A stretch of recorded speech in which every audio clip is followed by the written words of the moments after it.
Hello and welcome to the very first episode of Season 2 of Les Oderants. I'm Dan, and as always, I'm joined by B, Jim, no, that can't be right, Ben, James, and Fliss. Say hello. Hello. Hello. Well, it's been like over a month since we recorded, so everyone's bringing that high energy bullshit. Apparently, when James recorded his solo episode, which everyone must go and check out because there was some important news in there, but when James recorded that, apparently it was very quiet and not very sweary. So we're going to put that right fucking now. We're going to put it right. No, it's been a horribly long period without you guys, and I am desperately happy to be back at it once again. We've got a fantastic episode lined up. In part 2, we are going to be talking all about the House of Strangelove, who incidentally have produced, I mean, spoiler alert, but one of my absolute favourite perfumes of all time, and, spoiler alert, one of my least favourite perfumes of all time. So that'll be fun to talk about. But before then, we're going to just talk about stuff, what everyone's been wearing. Personally, over Christmas, I wore a lot of Strangelove Fall Into Stars, and if you follow my Instagram, you will know that I have indeed fallen quite hard for that perfume. I'm absolutely obsessed with it. I've been wearing a whole bunch of other stuff, none of it half as interesting as what we're going to get in James's full 21. Can you believe that? Not even a full 14, it's 21. So the sooner we get to that, the better. But I'm going to go over to, like, I don't know, Ben. Ben, how was your Christmas, and did you wear lots of Christmassy perfumes? My Christmas was lovely, thank you. Good. I didn't really wear a lot. Do you know what, actually? Like, I did think, like, oh, it's Christmas, I should wear something Christmassy or whatever, and then I just didn't. I wore Oud Infinity on Christmas Day because I was like, that's fucking luxury. Do you know what I mean? Like, and so yeah, I wore that, much to the delight of no one, except from me. But that's how it should be anyway, isn't it, right? Yeah. But otherwise, we don't do it for other people. We do it for ourselves. That's a real Precisely. fucking bad Santa bar humbug, that though, isn't it? Wearing that on Christmas Day. It's like, fuck you, Santa. I don't know. Anyway, sorry, go on. Well, I've been wearing, you, Santa. courtesy of James, actually, Armani Privé Vetiver something, James, what's it called? No. Babylon. Yeah, that's it. Is it? Vetiver Babylon? No, sorry, It was at one point. Yeah, it's maybe called something else. They changed that one's I don't name. know. It was known as two different things. But yes, I've been wearing that. It's nice. It's quite fresh and not a lot of vetiver, I feel. Like, it's not like a strong in-your-face vetiver. For me, it's more sort of petitgrain, like that sort of green, fresh sort of thing. It's quite nice, though. I like it. And weirdly, not at all wintry, which, you know, it's been minus degrees here, and I've been wearing that, which I'd say it's more of a kind of spring-summer thing, but I don't know, I just what I got into, so I just wore that. Oh, cool. And now I've been really enjoying it. Reminds me a little bit of a few things, actually. Cousin Matthew by Penhaligon's reminds me a little bit of that, and it also reminds me a little bit of Ballade Sauvage, which is a Dior Privé. Ballade Sauvage has got sort of fig in it, though, which sort of sets it quite apart. But otherwise, they've got the similar kind of like that green freshness, sort of clean, a little bit soapy. It's nice. I like it. So I'm still sort of hunting for the vetiver, and as like a big vetiver fan, I normally I think I'd be disappointed in it because I'd be like, well, where's the vetiver that's, you know, In the title, yeah. Like a nice earthy, dirty sort of punch in the face, but it just doesn't have it. But I think it's a nice enough perfume without it, so it's fun. And yeah, I've been liking that. But otherwise, that's about it, really. Really? What, like a whole month without recording, and you've got fucking Armani Babylons or whatever? Yeah, so I mean, I should preface that by saying I was ill over Christmas, weren't I? So I couldn't smell anything for like 2.5 weeks. I only really got got back to normal about 4 or 5 days ago. So really? Yeah, Christ. it lingered for ages, man. That was very nice, Fliss. I think that's what everyone gets, though, because everyone's had the same thing, haven't they? And it's like seems to last like 2.5 weeks. So, yeah. I think it's lovely. Just what everyone else has. Well, we're glad you're out of the woods. All right, Good. Fliss, anything perfumey you have been wearing? Well, I finished the big advent calendar that Hayley sent me, and I won't go through all of the stuff that I didn't mention before. But what I will say is she finished with a bang. So Christmas Eve, there was a big 10ml decant of Spiriteuse Double Vanille by Guerlain. I know, and it's not something that I would buy for myself, but I was really happy to have 10 mils of it, and it's like really sweet and really fluffy. For me, it felt really quite Christmassy and it kind of sort of angelic vanilla, which was interesting. So that was fun. And then I kind of continued the rest of Christmas with more vanillas. I won a random act of kindness on one of the Facebook groups, and I won a discontinued L'Artisan Vanille Havane, which is, oh my God, just my favourite vanilla of all time. And it's really adult and thick, and it's Bertrand Duchefort just doing his best. And it's not sweet like modern vanillas in any way. It's like quite syrupy and dark, and it's just lovely. And the bottle that was sent to me was nearly full. So it's like 50 ml of just this really amazing discontinued thing that I love. So that was the perfume god smiling at me. Nice. Nice. What other vanillas did I end up wearing? I wore Filtre, Shalimar Filtre, which is a much fluffier flanker of Filtre. So all the leather shit at the bottom is just kicked out, and it's very cloudy. It's not as sweet as the Spiritueuse Double Vanille, but it is still got that Guerlain feel to it, which was nice. I wore a bit of Duel by Diptyque, which is a nice Tonka vanilla. It's my favourite Tonka vanilla.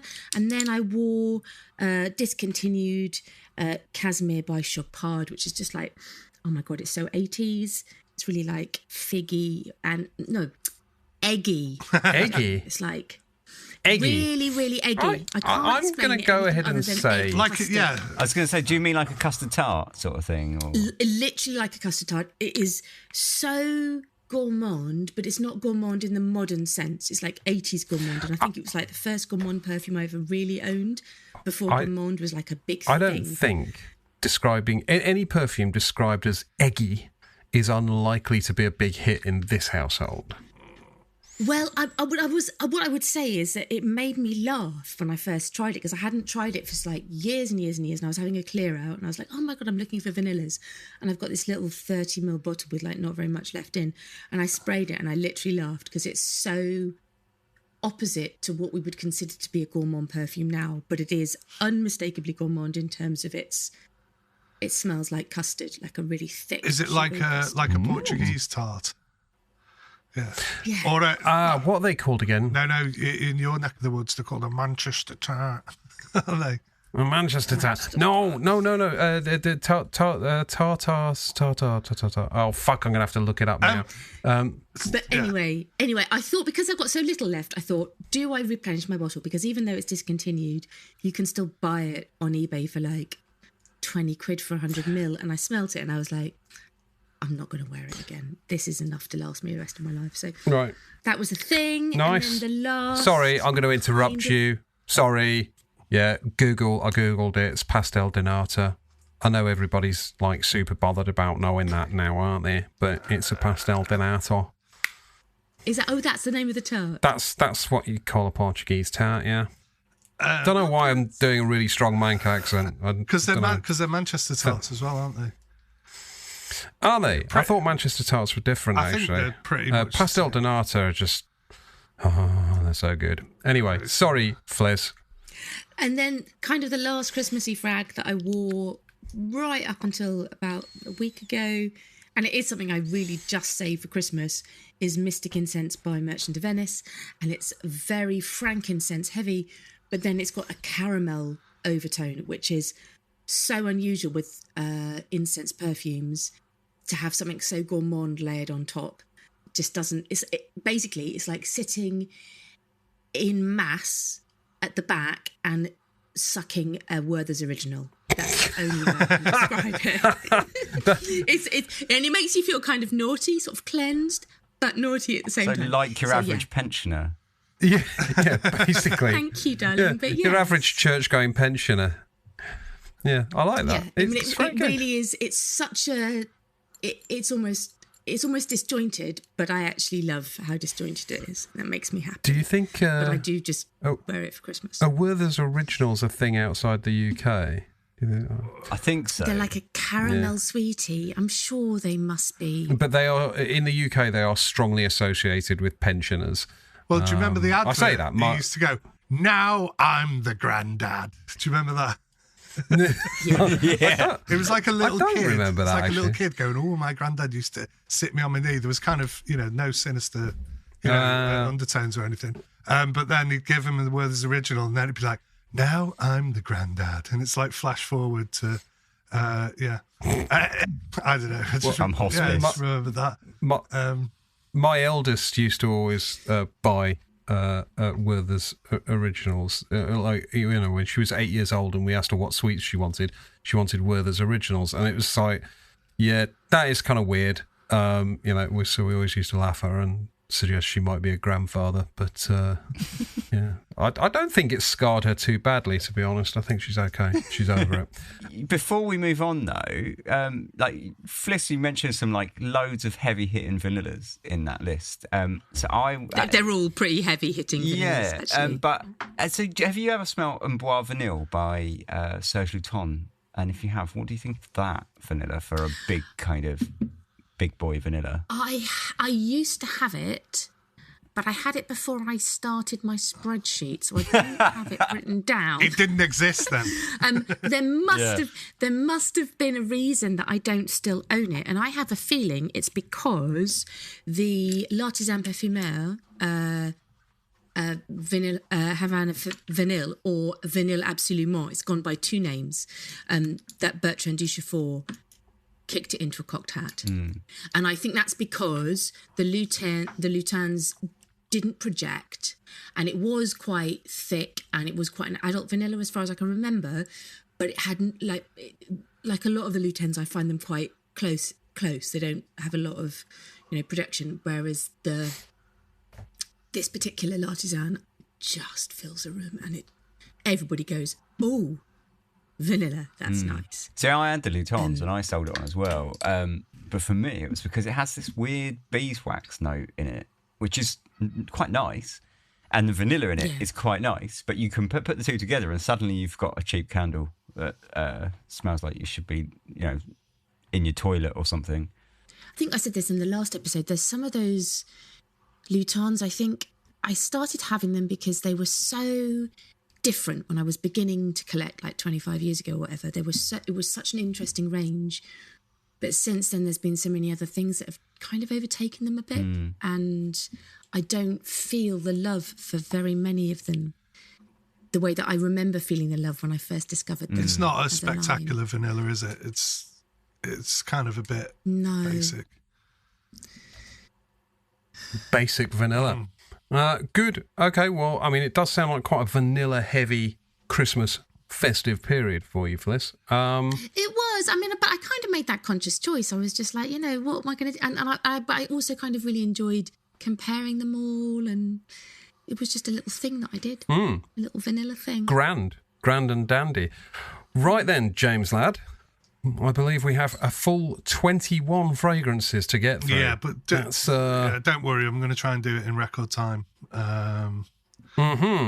So, the first day I wore Kinski, which I think we've talked about on here before. Ultra, very pissy. Yeah, it is a bit pissy. Ultra modern, kind of like a bit of a pissy kind of bonfire, but like modern, pink peppery. I don't think it'd be everyone's cup of tea, but I think it's kind of. Is it Geyser Schoen? Yeah. It is. It is. Yeah. It's a bit more. It's a bit less minimal than his usual work. There's quite a lot of different vibes in it, but yeah, it's weirdly animalic in a sort of very synthetic way, and I just want to say that, like, in big quotation marks. Anyway, moving on.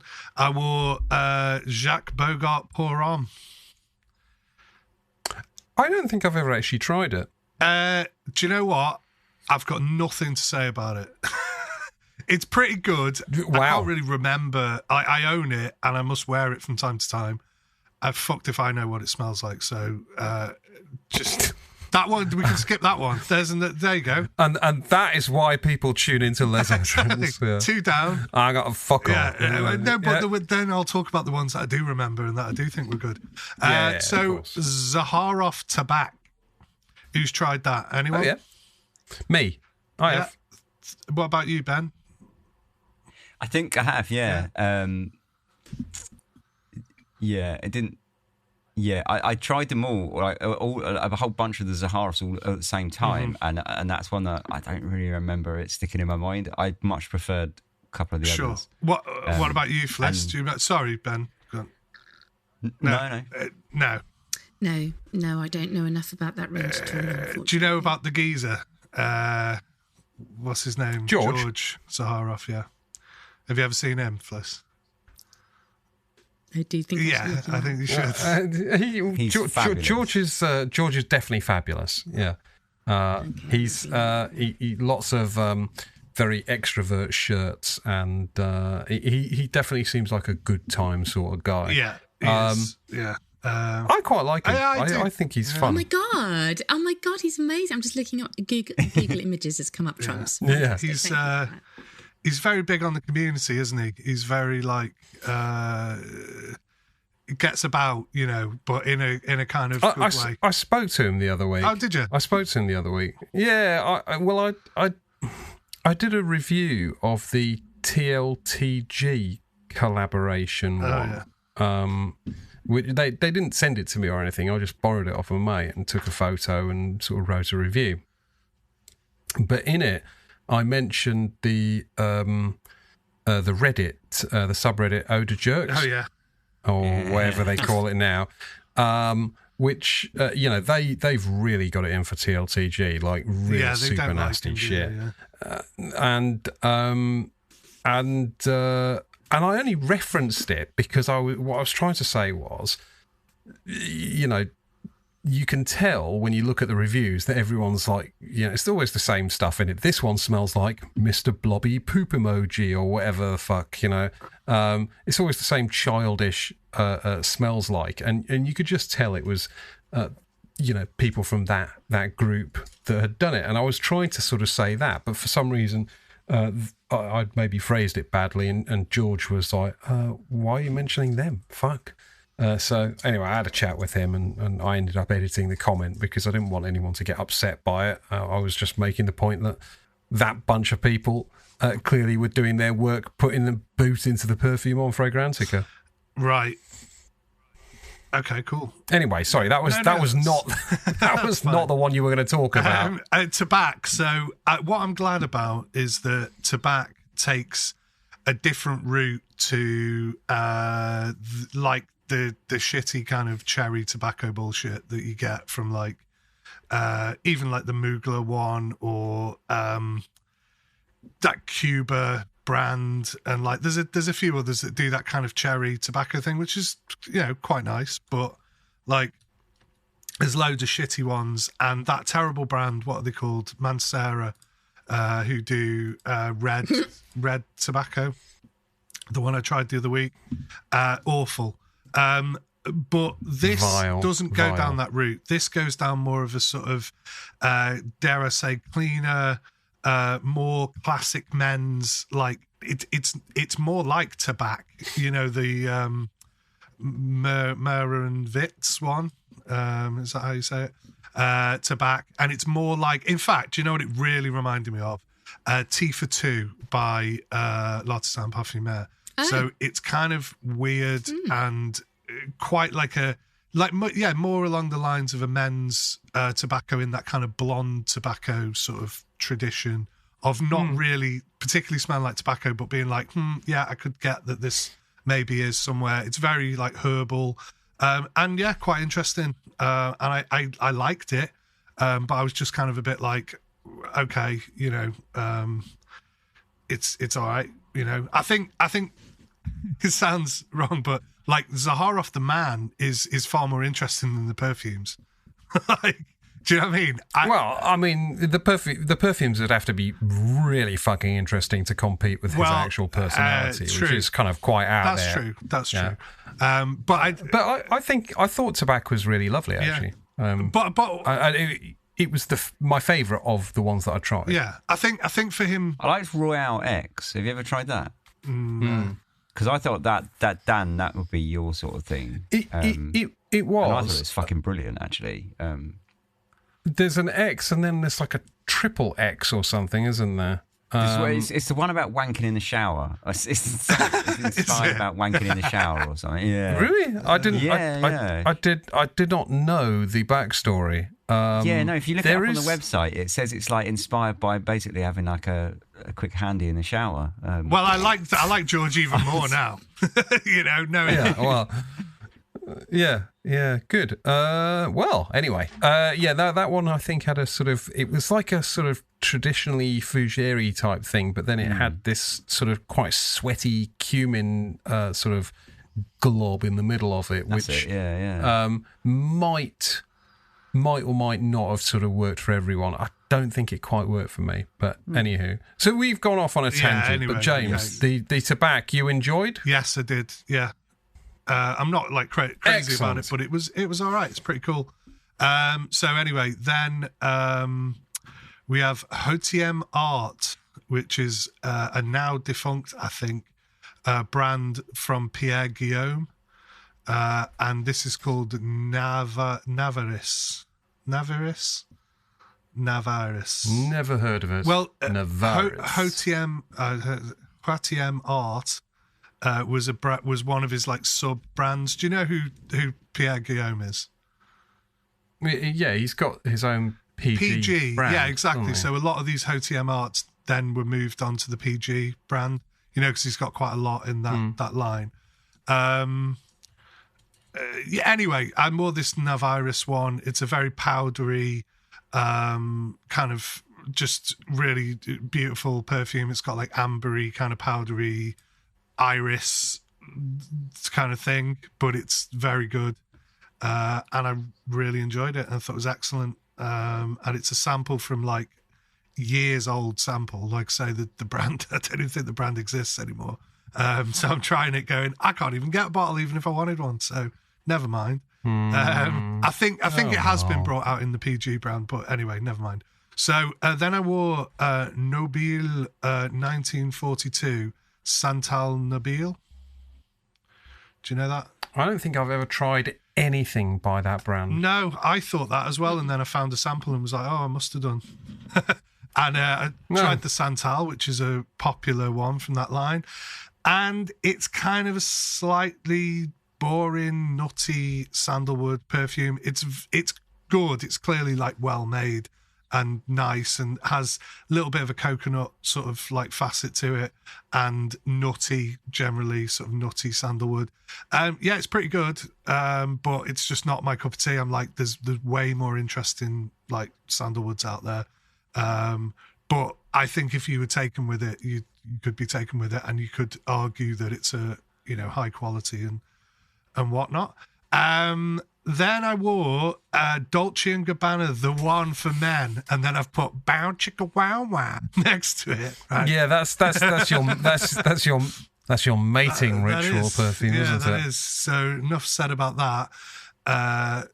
Well, least said about that, the better, because it doesn't always work. We'll just leave it there. I think it's catnip to the ladies, but they feel differently. So anyway, then I wore another D&G the next day, which is La Bateleur. Anyone know that? No. Bit of a rubbish kind of aquatic.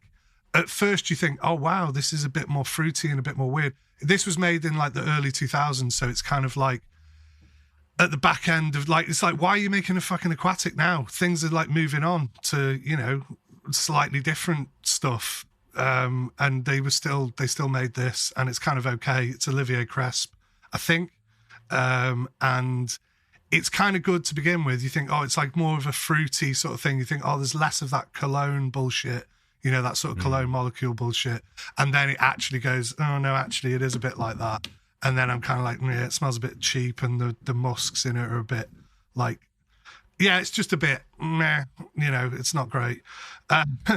Then I wore Mikolev Royal Vintage, which will go, oh, that's a fucking Aventus clone. It's really not. If you actually like, and I don't want to be one of these like twats who goes on about like pineapple vintage and all that bullshit. This was like a brand that actually does have a little bit of sort of credibility. I mean, less so now, but kind of, they've been around, you know what I mean? That Mikolev brand. And I don't think they were deliberately copying stuff.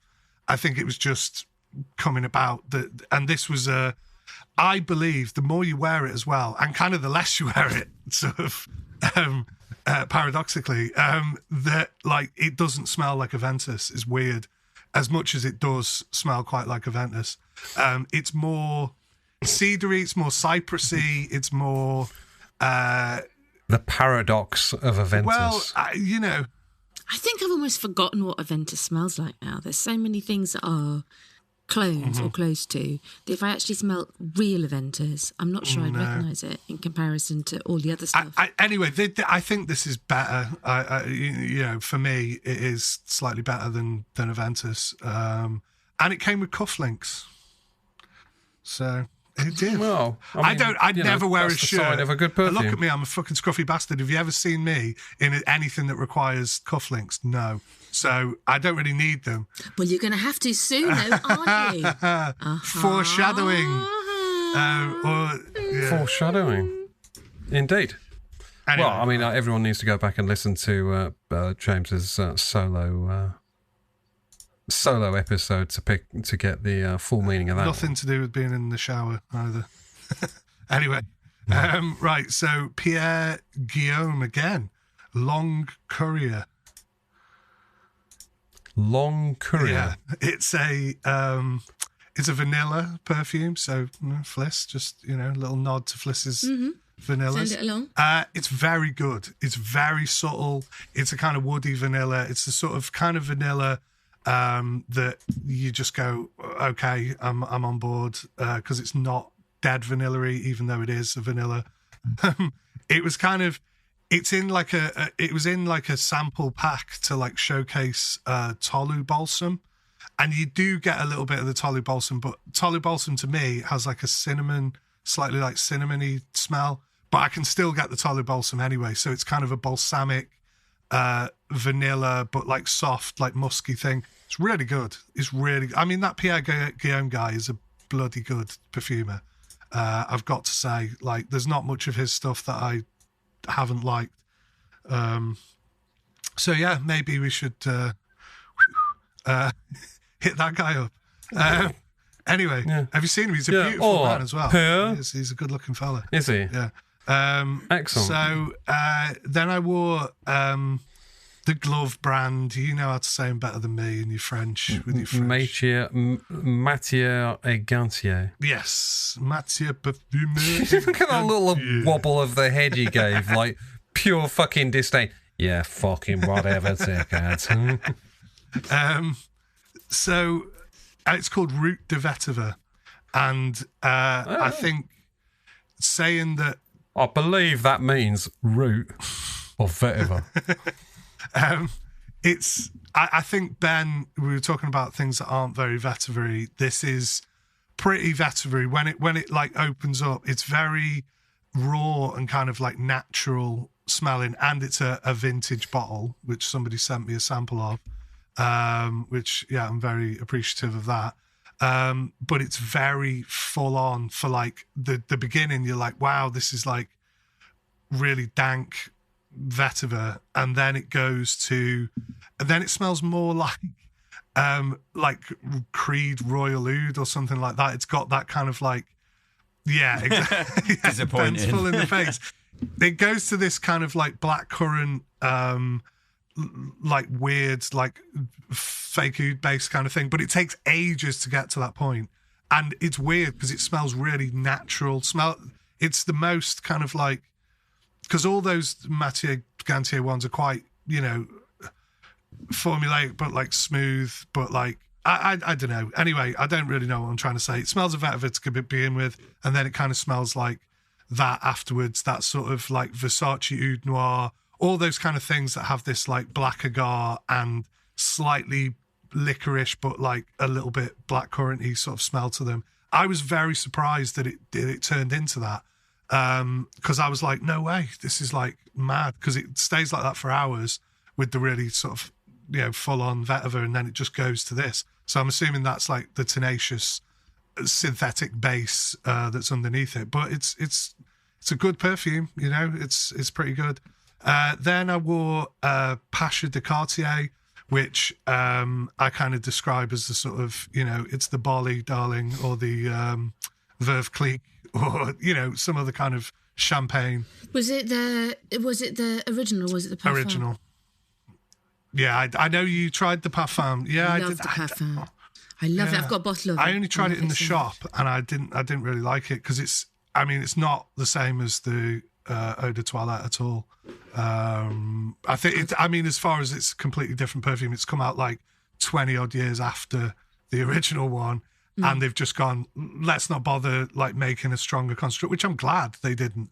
They've kind of gone, let's do something like almost entirely different. But I love the original so much that I'm just kind of like, I don't know, I'll have to revisit it, because I tried it in a shop and that's really not the best time to try it. And I thought it was okay, but I wasn't bowled over. But this Eau de Toilette is fucking just magic. I mean, it's better than like Van Cleef & Arpels Czar and Safari and all those things that I would compare it to. It's just better than all them. Like I say, they're like the kind of Carver and sort of Prosecco, and this is like the fucking, you know, Dom Perignon shit. So anyway, then we've got nice. Penhaligon's Castile, which is a kind of white floral orange blossom. Starts with like loads of neroli job. Yeah, like orange kind of notes, and then it's more less orange blossom but more neroli towards the kind of. But it's really elegant, nicely done, and lasts well. And I like that. Then I wore a Des Cendres, which we're going to talk about, from Les Abstraites. Oh God, yes, we are. We're going to talk about that. We're also going to talk about Amanda Bedeau's perfume. Lovely. Le Chen Noir. Yes. Is that right? Yeah, very good. Yeah, excellent. So I'm motoring through these, so we're nearly there. So then I wore another Hautiem Art, which is that brand that I don't like, that's not around anymore, that Pierre Guillaume one. And this is called Poudre de Riz. Poudre de Riz. Rice powder. Oh, no, rice pudding. Yeah, there you go. Poudre de riz. Yeah, rice pudding, wouldn't it? Okay. I think, that says powder, doesn't it? I don't know. But no, it's rice powder. Oh, okay. I don't know. What the fuck? Anyway. My French isn't very good. My French is fucking rice horrendous. powder was something that they used to put on people's faces in the 17th century. Oh, yeah. White. That stuff. It was one of the, and also to powder wigs. So there was a powder. Well, there you go. Thing. It's. I don't know. I'd have to. That imagery straight away, you get like that's what the perfume is, Fliss. So like, it's face powder. Oh, there you go. Face powder. Wow. It's a gorgeous powdery perfume with slight little bits of. It's kind of ambery though, and rice pudding. Rice pudding would have been better. Yeah. I prefer rice pudding. That on your face. Fuck this. Splat, you cunt. Yeah. Right. So anyway. It's great. Basically, it's a lovely, elegant, powdery perfume, but it's got more like depth. It's got like ambery sort of depth to it. It's great. It's great. So, and that is one that is definitely in the PG line, I believe, that you can still get. So I might even get it, you know. I'm on a kind of bit of a no-buy sort of thing because I'm skint. So I cannot afford to buy it. I need to sell some fucking perfume. But if I was going to buy something, I would maybe consider something like that because it's a safe pair of hands. Then I wore Eau Sauvage. Yeah, I've talked about that a million times. Then I wore Odin 3, which has a name like Century, I want to say it's called. Odin 3. Kind of boozy, darkly sort of grainy, woody boozy thing. A little bit of vanilla. Sounds boring, but isn't. Kind of all that Odin brand are a bit like that. I was digging out. I've not tried any of them, but they look, those bottles look fucking awesome. Mm-hmm. So I was just digging out old samples, and that was a line that I tried all of them. They're another one that'll annoy you though, Dan, because they're all called numbers. They do have a name as well associated with them, which I suppose probably redeems them in your eyes. Yeah. So anyway, that's a good perfume, or not, yeah, or not. I mean, maybe fuck them. Don't fuck them though, because maybe they might send us some stuff. We're not pulling our punches just because we might get some free shit. I am That's now. not how this I am works. now. You are. I am now officially a shill for hire, motherfuckers. Yep. But anyway, so L'Artisan Parfumeur, Le Navigateur, which I've spoken about before, amazing perfume, just incredible. Kind of almost weirdly chocolatey, again, like resinous incense. It just smells like a L'Artisan. Do you know what I mean? I don't really know another way to describe it. And I would say probably like an old, like an OG L'Artisan, because I think that it's, some of their stuff has changed a lot. But that some of those really early releases were just on a different level in comparison to anything else you could buy. No, I just think they are rubbish now, aren't they? Like, really. I mean, they've even done stuff with what's his face, who we really like on here. What's his name? The Biche? The Biche. Yeah, the Biche. And it's still like... I got a new Biche. I got a new Biche, Oh, yeah. The new Amouage. Purpose. Or Porpoise. It'd be nice if it was called Porpoise. Amouage Porpoise. Porpoise. Okay. Yeah, anyway. That was a bit weird. So go on. Then Sorry, I very back to the Biche. bravely wore Strangelove Silence the Sea, which... You fool. You fool. Yeah, well, we're not talking about that. So that's the sound of Fliss. That's the sound of Fliss expiring. Then I wore... We're nearly there. Then I wore a Nishani Nefs, which I know you quite like, Dan, do you? Or you like something that's... I quite like Nefs. Yeah, no, Nefs is very good, I thought. But it's a fucking sledgehammer, though. Oh, yeah.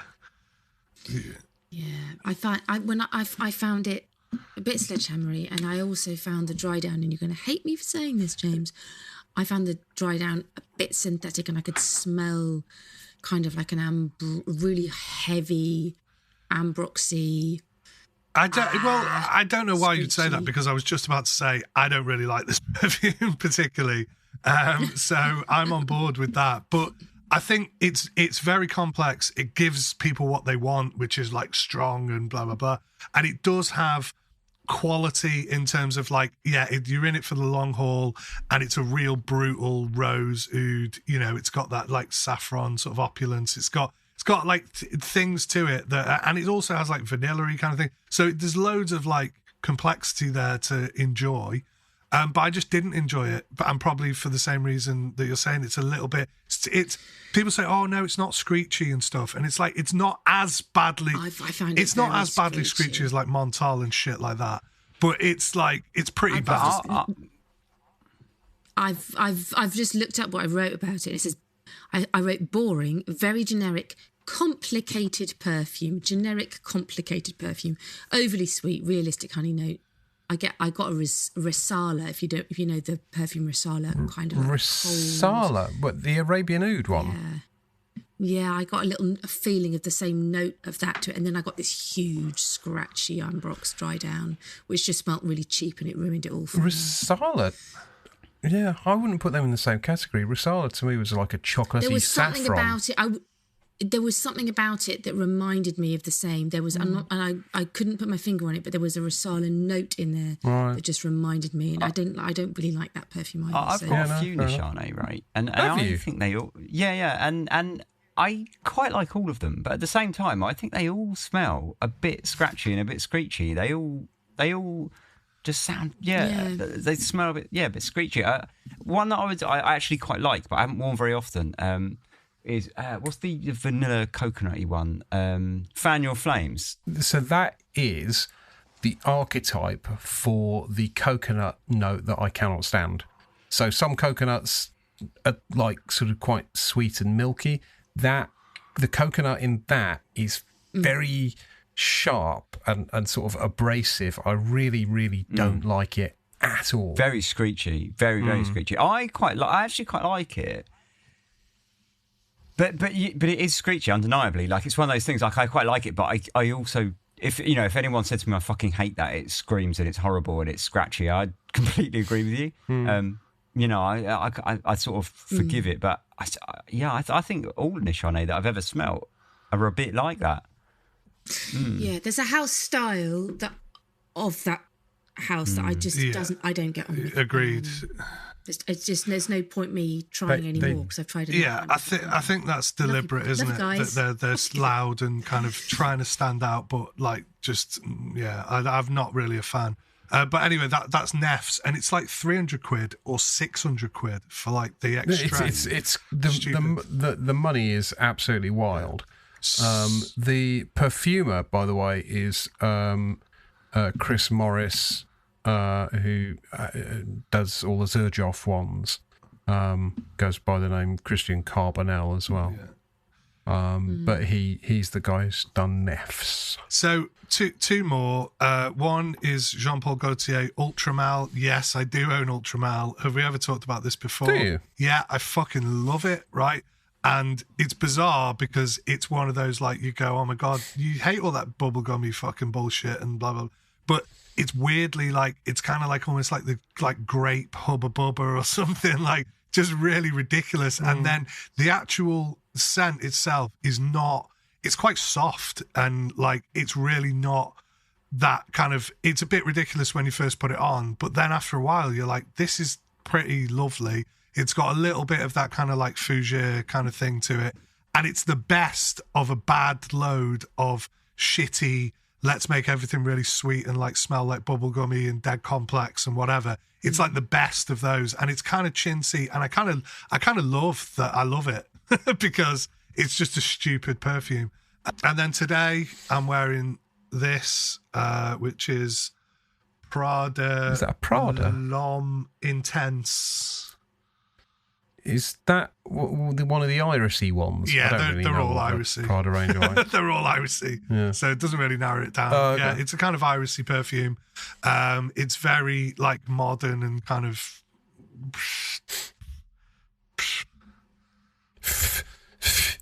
It's just a modern series of weird noises. I like it though. I think it's quite interesting how the Prada male fragrances have gone to that line, that Prada L'Homme and Prada L'Homme Intense and all of that, when they started with things like the old Prada Pour Homme and things like that, which were like quite flamboyant and like quite, for fragrances that were particularly aimed at men with like Homme in the, in the title. Huge florals and things like that, like quite feminine florals. And now they're pumping out this L'Homme line, and you just think like, it's not a bad perfume, but what happened? Like, what happened to the like? It's the same perfumer, I believe, because they've pretty much always had Danielle Rochandrier, who is like I really like her sort of minimalist kind of style and how she can basically make like 50 of the same like you could go, that's the same fucking perfume you've just churned out again, but when you wear it you're like, oh no, actually it's subtly not. And that is what is like the genius of her work, because it's kind of like, and I remember seeing something where she did that thing with AI, and AI told her apparently bump up the iris, and it's like, what the fuck? Like, you already, how much more iris could she put in her perfumes? And it's not that, like, it doesn't smell like orris butter. It doesn't smell like anything that people who really love perfumery and love iris and orris and stuff really care about. It's kind of very functional, airy, diffusive stuff. But I kind of love that because I see the sort of genius in that level of like simplicity. There's just something about it. Not all her stuff, do you know what I mean? Some of it you're like, meh, and she can do, big amber like florals and stuff like that, because she does those for like some of the feminine, the more feminine marketed sort of ones in the line. Amber Pour Homme, that's the, you say Amber Pour Homme's one that I really like. Purple, isn't it? That's great, that one. She did that, but again, probably when Prada were thinking we're being a bit more brave, and now we're being a bit more fucking beige. Yeah, it does feel slightly castrated. So, you know what I mean? Yeah. And I completely agree with that. But like I say, I have some functional perfumes in my collection because I'm just like, I just like that. Do you know what I mean? I don't want to have to think too much about it. I just want to wear it and go, okay, that's fine for me. And this was one of them that I got discounted. And I was like, yeah, I'll have a go on that. Yeah. Get some. Excellent. Is that your That's full it. 21? Thanks, guys. It's very patient. That's very patient.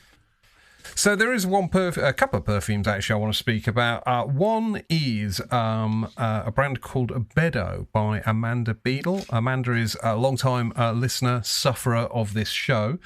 Shout out to Amanda, who very kindly sent us all a sample of Chen Noir, Black Dog, which is named after the Black Dog Hill Vineyard in the South Downs.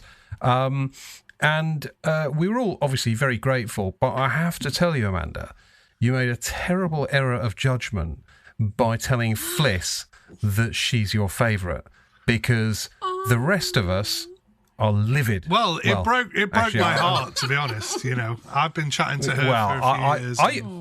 Anyway. I personally felt betrayed, and I've been dealing with feelings of inadequacy anyway, and this has really just compounded that, and it brought back a lot of negative memories, Amanda, and frankly, I feel victimized. I would say ignore them. Yeah, of course you would. You're the fucking you're the favourite. Fuck off. Anyway, yeah. Well, Fliss, if it's any help, you are also my favourite. So nah, you ain't. But I'm not telling you who is. I think you can all guess. Yes, it's me. I think that's how you operate, though, isn't it? You tell each of us that individually that we're your favourite. That's what I was expecting. Really I was expecting that. You see, because you'd opened yours and you'd sent on our WhatsApp saying, "Look, I'm a favourite," and I thought, I bet it says that in mine as well. And I opened it, and it fucking didn't. God, was I angry. But you've got so many people who think that you're their favourite. No. I'm nobody's favourite. My entire life consists of being someone's second or third favourite. That's just how it works. But don't feel sorry for me. I've managed to carve out a perfectly serviceable career. All right. Well, don't pretend to feel sorry for me either. You fucker. Right, anyway, so let's talk about the perfume, which I loved it. Really, really loved it. And it's a very... see, I guess I've been having a bit of a resurgence of green perfumes recently, but it's green in a way that isn't that sort of bitter, astringent, overly grassy, sort of leafy sort of thing. It's green in a sort of pleasant, aromatic sort of way, and it's got that juniper which sort of softens it, and I don't know, gives it more body, I guess. I loved it, but weirdly, I thought it was in the same ballpark as the other one we're going to talk about, which is the Eugene one, the Les Abstraites Des Cendres, but without all the kind of smoky ashiness. I loved it. And I actually bought a little bottle of it off Amanda's website. So if she doesn't send me fucking letters now saying I'm her favourite, there's going to be trouble. I'll be returning that bottle post haste. What did you? You're sniffing your wrist, Fliss. What did you make of it? I really liked it. For me, I'm not a massive green fan, but when I do like a green, I like it. You know, I'm a bit like you, I think, Dan. And for me, it reminded me very much of an amped up early Goutal. So like there's a load of early Goutal releases which are cologne-y and aromatic, and they bring up a sense of place. So there's like Eau de Sud, Ninfeo Mio, L'Eau Adrienne, and they're all different areas of either Italy or France that smell of the outside, or supposed to smell of the outside. And I think this absolutely fits in that wheelhouse. but it felt very much stronger, and it felt very much more, amped up and a little bit punchier, actually. Whereas I think with the Goutal, I will often spray those early in the morning for work, and in the knowledge that after lunch I might change my perfume. Whereas this, I think you won't get away with that. No, because it's gonna last all day, and it's much stronger. But I would say for me, it was ever so slightly more masculine than I would generally wear all day, but that's just how it worked for my skin. I didn't get as many of the white flowers as I was hoping for, but I did really enjoy the woodiness, and it's incredibly green and fresh, and I really want to try it again, maybe in the spring or beginning in the summer, to see how it blooms, because it might bloom differently. Yeah. Nice.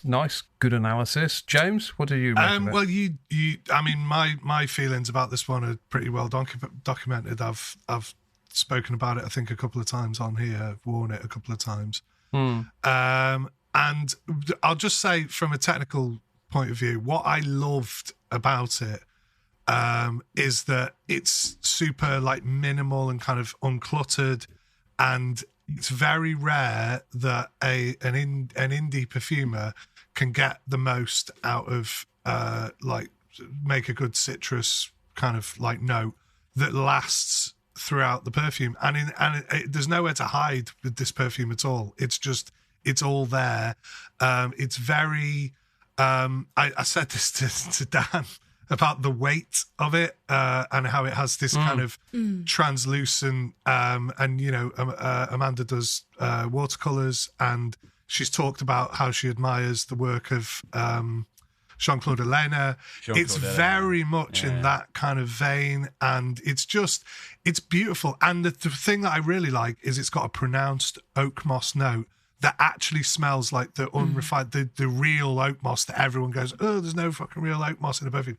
And it's so subtly done. And I know it's done within the limits of what oak moss you can use, and it's probably boosted up with some Veramoss or something else. But hey, do you know what? It's like, you can really get it. It's very like subtle almost, but it's like, it's there. And extending out like the bergamot with like resins, really clever thing to do. Doesn't smell of like loads of galbanum, which is probably the thing that Dan doesn't like about green perfumes. Correct. And it's not. Funnily enough, Amanda said that herself. I bought the perfume, and then I messaged Amanda saying, "Look, thanks for the sample. I know I'm not your favourite, but I bought your perfume anyway." And I explained to her that I felt it didn't have that sort of astringent over greenness that a lot of green perfumes have that puts me off, and she said exactly the same thing. That'll be galbanum. It's overused massively. So yeah, you are of one mind. It felt to me very sophisticated, and I know that we've talked about some of other indie perfumers who perhaps haven't been maybe making perfume for as long as more experienced people, and there's an element sometimes that we've said, we felt, it's not quite, maybe it could, it's not quite finished or whatever. But I felt with this, it felt incredibly sophisticated and rounded. And when I say it can sit up there with those old school Goutals, I mean that in absolutely the best way, because it's like my favourite house of all time. Do you know what I'm saying? It doesn't feel like, I don't know how to say this, that sounds like a twat, it doesn't feel like someone who's new to this who's made it. No. Does that make sense? It does. Ben, what did you make of it? I loved it, and I think mostly for the reasons we've talked about until now, like, because I'm similar with green perfumes as well, and I fucking hate galbanum, and I think I've described it on here before as like a blob that just consumes everything, and it's just heavy and weighty. And with this, it's like, it's really lightweight, like we're saying, and you can tell that she like admires Jean-Claude Ellena, because it's got that kind of like fragility to it, that sort of like minimal fragility that he sort of always imparts in his perfumes. But what I really liked about it was it tickles the same like little patch for me that Calvin Klein Eternity does. And it's a different perfume entirely. Well, I wouldn't say entirely, but it's a different perfume. They're not that similar. but it tickles that same bit for me. I don't know what it is, but it does. But where Calvin Klein Eternity is all sharp and Calvin Klein-y, this is all soft and lovely, and it feels to me like it's almost been like, if I could like envisage it or sort of like give you imagery, I feel like she's made the perfume and then dumped a whole ton of powder over the top of it, which has kind of like softened and deadened it all down, and that's what gives it that. It's very soft and clumpy and cloudy and sort of fluffy, if you like. Well, that's how I feel anyway. And I really, really like that. It gives it a distant feel. Like it feels like you're always. And again, this is like, it reminds me of Jean-Claude Eleanor work sometimes, is you can put your nose right up in it and sniff it, but you don't feel like you're quite there. Like it still feels like you're smelling it from a distance. And that's quite clever. And I think that's what I always felt gives like Hermès an air of sophistication when Jean-Claude Eleanor was there. And I think that's what it misses now. And I think that's what a lot of perfumes don't have. And I think that's what always set the House of Hermès apart, and I think this has got the same sophistication, like air of sophistication about it, and it's that distance that it has. It's really interesting you said that. I'm having a bit of a love affair with Hermès at the moment, with the Hermescence line, and you're right. There is that watercolor feel, that airiness, and you wear it, and it doesn't wear you. And it keeps coming back to you during the day, and there's an ease to it that is a sophisticated ease. Yeah, it's not easy because it's cheap in any way. It's easy because there's a sophistication of I can just wear this all day. And the technique of watercolor is to use washes.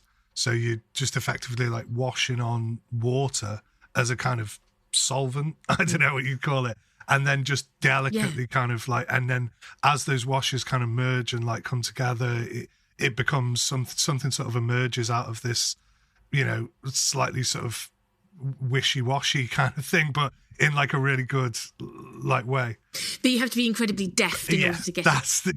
Exactly. That's the point, isn't it? That it's actually quite a hard medium to you. You've got to be, and she is in that mindset, and that's what I mean about emanating, because if I'm honest, some of the other perfumes, Hibou and things like that, they're great, they're good, they're real solid good perfumes. They're not particularly to my like fancy, but they feel much more sort of heavier, right? And they're deliberately heavier. I just think that like Amanda has a kind of calling to do this sort of perfume, the boutique and the Chen Noir type vibe. That's her. To me, that's her call. I'm not to tell her like what she do what the fuck she wants, but like it's. I think that is more like her thing, because she's really got that natural thing, whatever it is. So I think I just think like Chen Noir is like fantastic, and I'm really pleased that it goes against my usual kind of thing of saying, indies can't really do like citrus notes. Yeah, they've got really nice citrus oil that you might smell when you immediately smell the perfume and go, they've put some nice like bergamot in this or whatever. But then it's gone. And then you're like, well, okay, maybe the perfume's supposed to do that. Like if it's like a Shalimar or something like that, then okay, it has top notes and stuff. But this is like, actually, like I say, there's nowhere to hide. It's just extending that freshness out over hours, and like no one's done that as far as I know in perfume as good as loads of indie perfumers are. So I just think it's really good. Excellent. Well, that was a universal acclaim for Chen Noir by Bedeaux, courtesy of Amanda Beadle. You can get it on her website, and I strongly urge everyone to check it out because reasonably priced as well. Very reasonably priced. I think it was, I can't remember, like £30, I think, for a little 15ml bottle, which is great. I mean, if you're oh my god, that's really good. Yeah, if you're a collector, the odds are 15ml is going to last you like 10 years anyway. So it's an ideal size. I was super happy. I ordered that, and I didn't want to message her before I ordered, because like she might think I was fucking begging it. So I ordered it and then messaged her saying, fucking ordered that now. No, I'm not your fucking favourites. I'm never going to live this down. Well, she's never going to live it down. I mean, maybe we can not live it down together. Or maybe you've been encouraging her. Anyway, right. So let's talk. Let's talk about part 3 of a trilogy of perfumes from Les Abstraites, Des Cendres. James, I feel like probably as he's your mush, you want to fucking kick us off on this one. Well, yeah, I mean, I don't really have a great deal to say about it, only because, like, I think we've said a lot about the other two. Again, I don't know how much. I think we've talked more about it maybe off air. I don't know. But I think, like, the journey of these, like, 3 perfumes is distinct. It's there. You get what it is. I've gone along with it and gone, I completely understand this, like, trio of perfumes.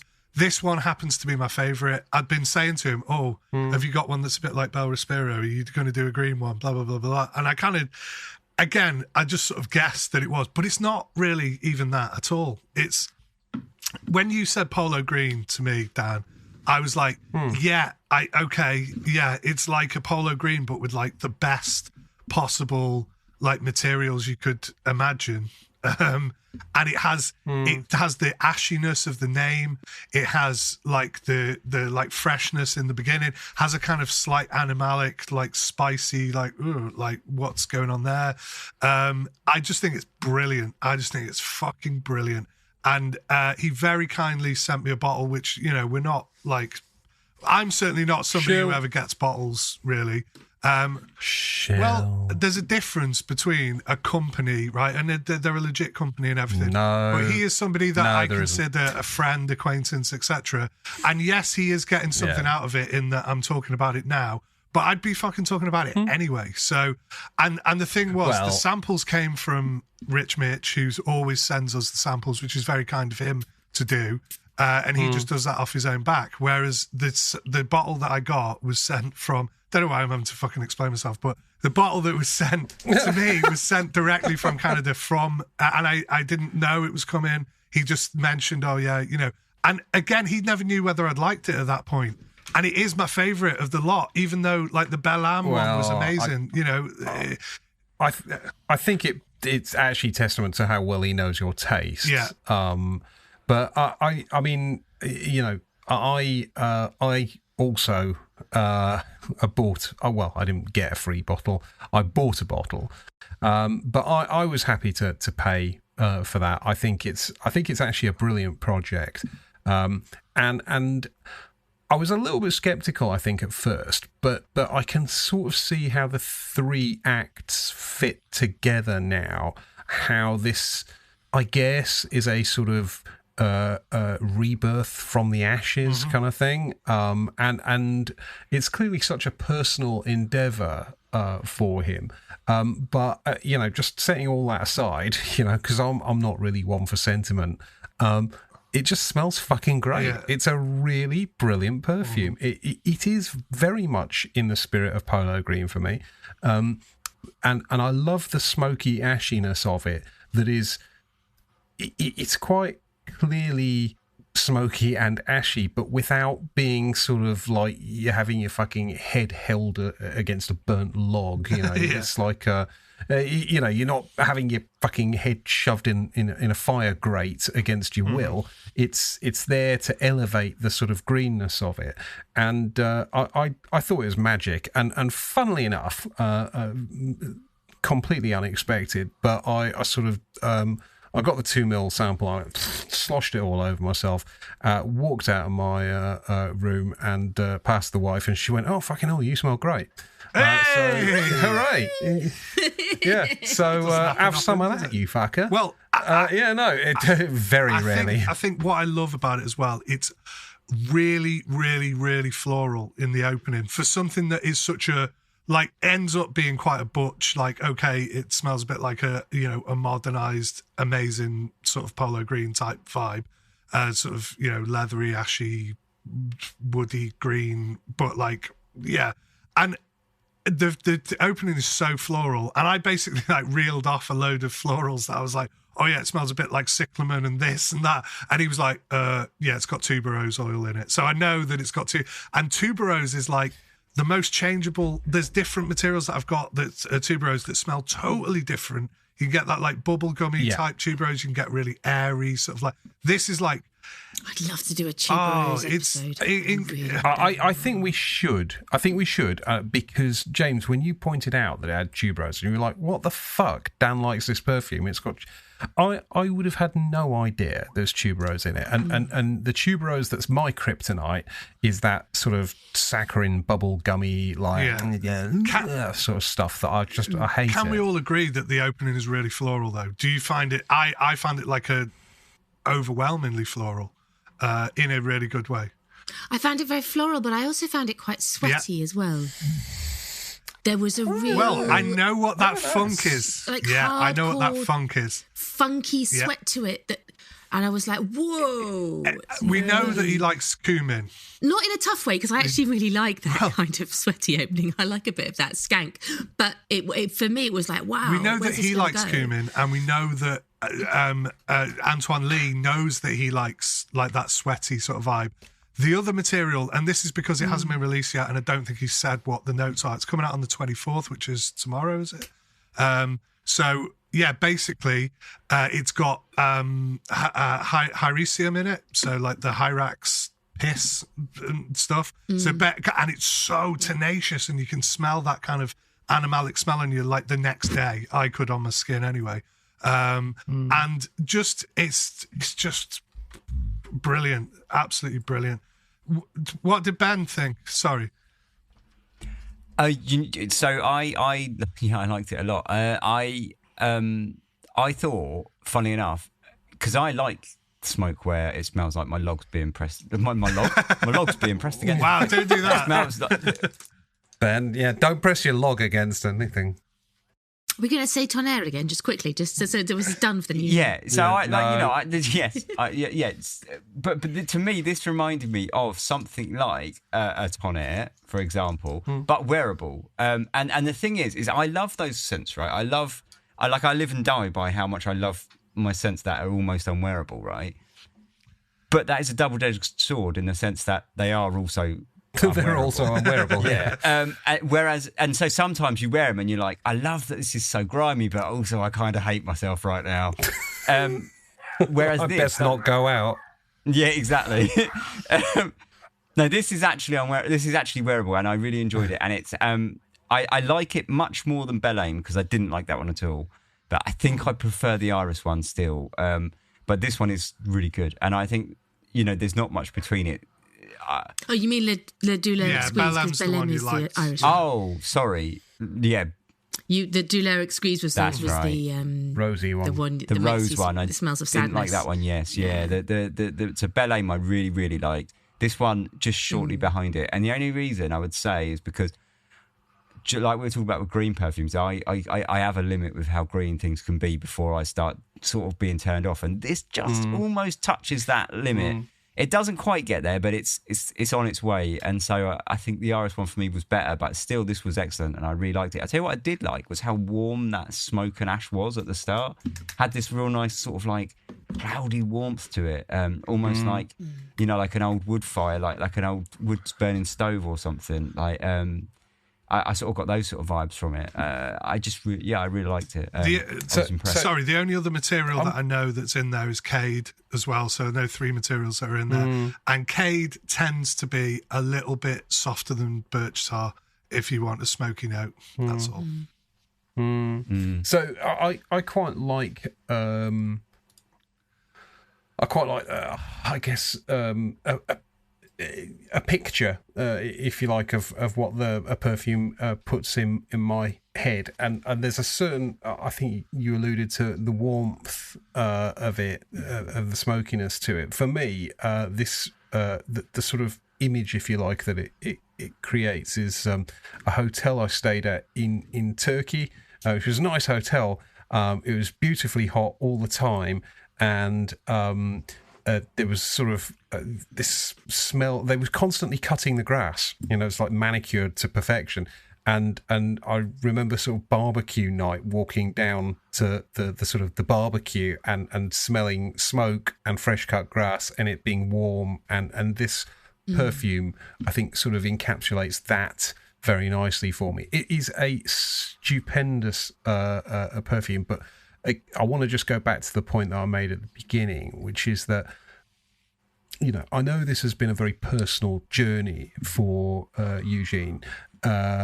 And I think what has been produced is a very coherent narrative in 3 acts here. And I think it is it's so clearly a labour of love. You know, he's done everything about it is well thought out and sort of detailed. And I've got nothing but fucking respect for that. I think he's done a really good job. But more importantly, you know, to a Luddite like me, it just smells great. So I'm in. Yeah, so that's that. In fact, that's the end of part 1. So in part 2, we're going to be back and we're going to be talking about Strangelove. Stick with us.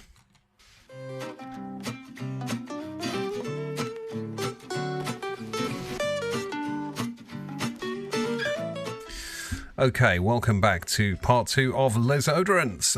This week we are going to be digging into a brand called Strangelove. Now, I'm going to just say a couple of words about this at the outset.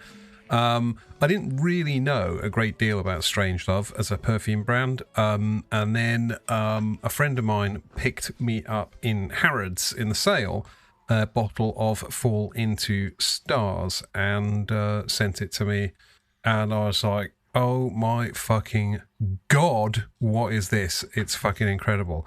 And so I've been sort of going on and on and on about this and, boring everyone to tears. You know, the postman knocks at the door. Hey, have you heard of Strangelove, buddy? Talking to people at the gym. Hey, finished with that machine? Let me tell you about Strangelove. Generally just getting all the fuck on people's nerves with this.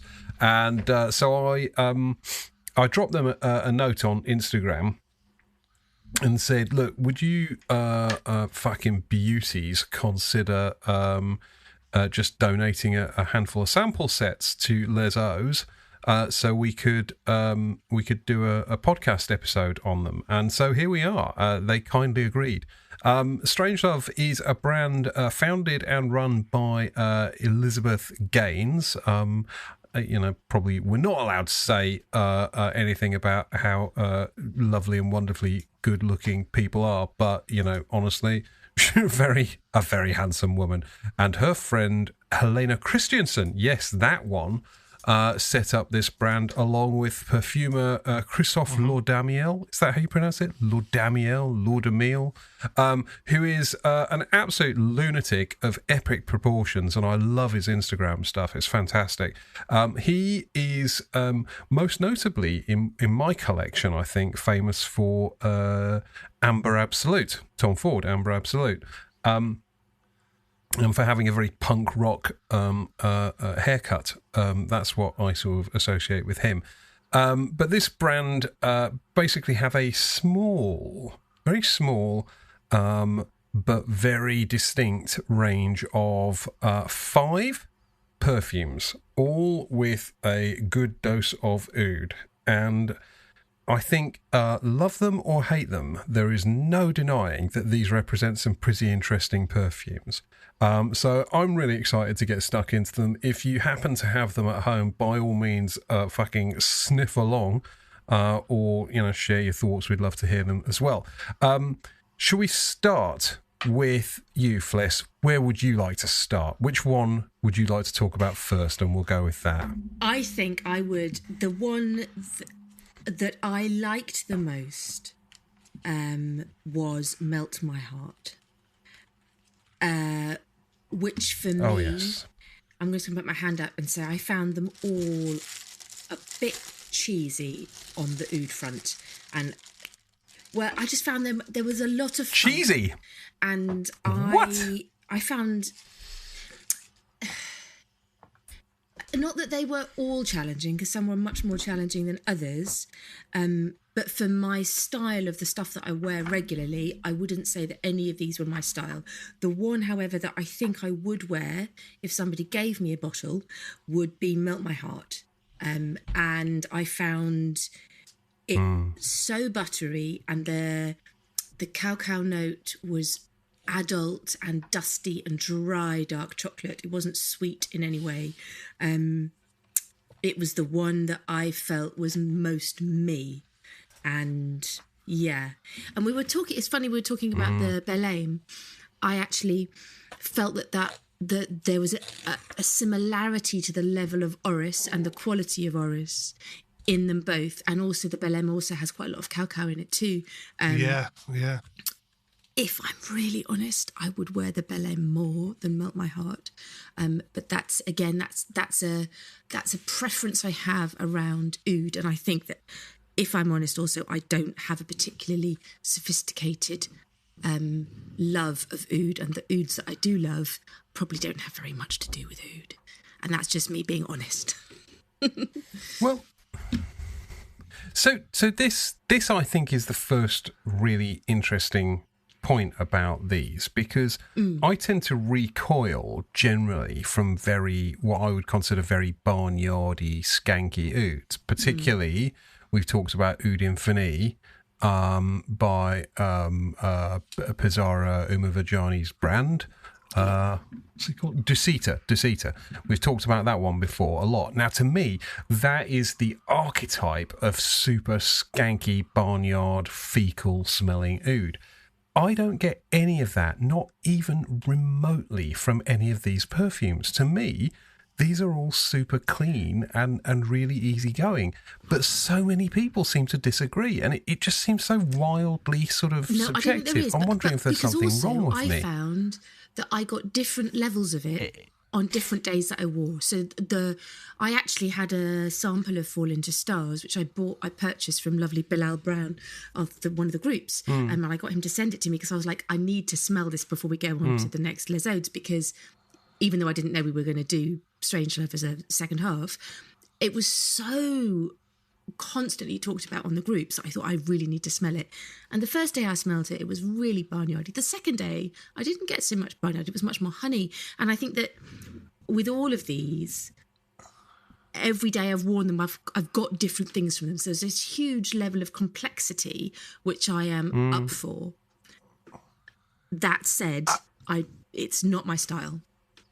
I think like we're getting like into a general conversation about Strangelove. I think we were going, no, it's fine. It's just, it's hard not to do that, right? But I think if we're talking about Melt My Heart, which again I agree is glorious, right? Yeah, it's an absolutely stunning perfume. Exquisite. But this is the least oudy. Now I can smell the oud, very, very low in the mix, but I think we can all agree probably that this is the least oud smelling one out of the lot, would you say? It's between this and Heart of Flowers for me. Yeah, okay. And I think obviously that's a deliberate thing of, if you amp up the oud, you know, these are clearly about flowers and about Oris, right? And this is like so unbelievably packed with Oris, and it's so stunning. And there's barely, you can tell it's a beautiful raw material that's used, but it's been embellished in all amazing kind of different ways with the cacao, with the kind of just lovely sort of boosting it up, and it doesn't smell vegetal like many of the I'd say, again, I don't mean to slag off indie perfumers, I'll come to this later, that obviously this is by a trained proper perfumer, but it's that thing of, it's not just bunging a load of Oris butter in there, even though this is probably the most Oris buttery thing you could ever smell. It's like a fucking iron overdose. It's incredible, but it's like, I don't get that kind of like carroty. There's a little bit of that, obviously, but this is more like powdery, and certainly as it wears on, it goes just, it's so like elegant, and it's just, it's stunning. It feels like it's been beautiful. Pushed to a limit by someone who knows precisely where the limit is, not just someone who's going, fucking more of that, you dickhead. Yeah. Yeah. By the way, indie perfumers, I don't believe you all speak like that, but some of them clearly do. Ben, Melt My Heart. Were you melted? Not at all, because I didn't get it in my sample set. I got You'd have loved that as well. Do you know what? When I read the notes, I was like, oh, I can't wait to try that one, and because I knew it would be a bit of me, and I didn't get it. I got 2 Dead of Night and no Melt My Heart, which I'm not totally upset about, and we'll come back to later. But I did really want to smell this one. I didn't get the chance, but I agree that it sounds fucking fantastic, and I bet it fucking is. I'm so conflicted because I really want you to smell it, but I really don't want to give you.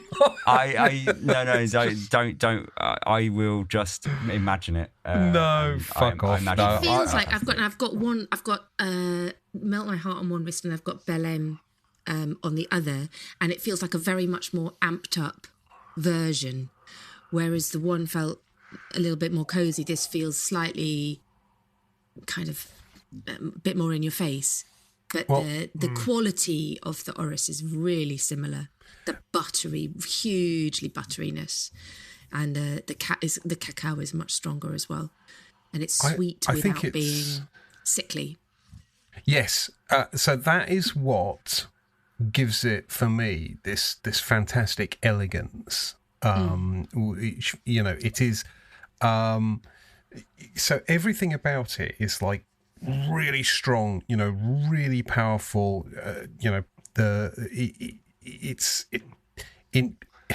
It's sort of unrestrained in its use of the materials, but yet it's kind of shaped into this beautiful, restrained, elegant kind of outcome. I think it is, and I'm not saying this because I got this shit for free, because trust me, I've got some notes on some others, but this is a stunningly beautiful perfume, and it is probably I would say my 3rd favourite of the 5. Yeah, it's the most. I think it's the most feminine of them. Really? For me, it really is. For me, Lost in Flowers was super feminine, like really, like abundantly floral. I mean, we can move on to Lost in Flowers if you like, unless anyone's got anything else to say about that one. But I mean, again, a brilliant perfume. You can sort of sense the technical accomplishment, but to me this was just a too much floral action for me, just like not really my jam at all. I don't mind a floral sheeper and stuff, but this was just like being fucking, this was like kind of going out for a Sunday morning stroll and then sort of being involved in some freak accident where a dump truck reverses over you and like drops fucking 50 tons of fucking pressed flowers onto you. It's an unexpected floral sledgehammer. I think for me, where I struggle with this one, because I'm not a big fan of this one, but for me, where I struggle is there's a lot of yellow florals. In there. It's very it's yang heavy for me, really waxy, sort of quite plaggy flowers, and I think you need to really enjoy your florals. But that said, like I love the sort of 3D realism almost of it. Like you sniff it, and you can almost like sense the depth of the petals. Do you know? It's really quite impressive on that scale. But as a perfume, I didn't spend much time on this one because I couldn't get that level of waxy floral for me is. It's really dense. Probably not my bag. It's too dense for me, and I'm not frightened of a dense perfume, but for me, it just felt like all of the notes were so squished together, I could barely tell them apart, and I wanted a bit more air between them, if that makes any sense. I'm surprised that you didn't find this the most feminine one, though. Because looking at the notes, you'd think that, and also looking at my taste as well, I think you'd probably think that this is the one that I would love the most. Yeah, absolutely. And I found it a bit sharp. I know that sounds weird, but I found it a bit sharp. And there's a softness to Melt My Heart that I really liked, and this I just felt was a bit. I don't don't want to say screechy because that's the wrong word, but I just found it a bit spiky. Well, I mean, I think they are all extremely high concentration type perfumes, right? They're all very strong. This one, for me, is just like that. What is it? Is it Lily of the Valley? Is that the note? The sort of, I don't know. There's something about that just kind of. It's sort of. It sounds awful. I don't want to sound awful, but it sort of reminds me a little bit of like pensioners' soap. You know, just like really, really heavily floral. And you know, it's again, you know, clearly amazing work, but it's number 4 of the 5 on my list, and we're definitely getting into territory where it's, you know, it's not for me. But that being said, it would be a complete surprise if any range of 5 perfumes was all universally fucking beloved by any one person. So I think there is like a. Sorry, Dan, go on. No, you go. There is like a depth to it that goes beneath the flowers, and there's something in there that I really do like. And it, despite the fact that I don't really like this one, that it compels me to sniff it to find what that is. That sort of element is. There's a darker something. Oud. Possibly, I don't know. Is that what it is? I think so. Well, there's something they're all dark based, beneath aren't they? it. Do you know? See, Yeah. I this was the one that I thought perhaps didn't have oud in it because I didn't pick it up like the others. Well, it's funny that I've got almost entirely different thoughts on it. I wore it on my skin the other day, and now spraying it on this strip, it's completely different. Go on. What was your experience? So I've kind of scrapped. Well, my experience of it on skin, I liked it, albeit it's not my jam, right? But I thought it smells like kind of, again, this is what I do with the florals. I go, oh, it's a bit like gardenia, it's a bit like this, it's a bit like that. When I can't really decide, and it's kind of a bit of a sort of a bit of a cheat, really. It's just going, oh, it's a bit like that. And then when someone says, I'm like, yeah, I knew it was that. But this is kind of like, it is like exotic. I mean, the champaca, right, which I genuinely don't really like, is quite pronounced. But again, it changes a lot. You can tell it's got this indolic, jasmine-ish sort of thing to it without any of the sweet sort of characteristics of jasmine. It's got like, it's basically like, takes that champaca, which has a weird, cheesy oud, like strange fucking thing to it, right? And it kind of marries it with an actual little cheesy oud note in the base. So in terms of like a perfume, that's exactly what I like out of a floral perfume. Find a little bit of an animalic thing to like marry it with. Find a little bit of like skank or something like just underneath, just to give it. And from that perspective, and from the perspective of the quality of the oils that are clearly in this perfume, it is fucking amazing, right? But is it necessarily my jam? Not really. But I get the sort of exotic, and I think some of that like soapy element, maybe. I mean, it's saying it's got saffron in it here, and it's not typically how you would think of saffron. I think of it as that really twangy, earthy, leathery sort of note. This is like just different, and I don't know. I think it's really accomplished, clearly, and it's that like naturalism that like you don't often smell this in like more sort of mainstream like niche perfumery. I think you hardly ever smell something like quite that, like you said. I think it's a very unique thing, isn't it? It's very striking in this perfume as to how different it is from most other things that you smell, kind of thing. Mm-hmm. I just, like I'd say, I think it's just as stunning as some of the other ones that I love in this collection. And there needed to be an overtly floral one. And I'm glad it's this. Do you know what I mean? I'm not like, I don't know, I think it's creative, and it smells, like nothing else really to me. And I enjoy it, And so I don't really get much by the way of oud from this at all, which is why when you said about Melt My Heart being the least oudy, this one I think probably is even less oudy for me. I mean, I'm prepared to believe it's there. You know, like the Fragrance du Bois stuff, I sort of believe it's there, but I don't. I can't smell that. No. And sometimes it's not necessarily there to be overtly smelled. It's there to be, because it's such a strong base, it's like a fixative, it's there just to provide like heft. But in this instance, and it's funny you should say that, Dan, because like I say, this smells different on the strip. I can smell the oud in this on the strip, but when I put it on my skin and I was just kind of smelling my arm and stuff, I couldn't really smell, you know what I mean? It was very, it smells much more vivid to me on this strip now. And I can kind of pick out that sort of slight like funk, and that's why, you know, I've largely give it more praise than I probably would have done from having it on my skin.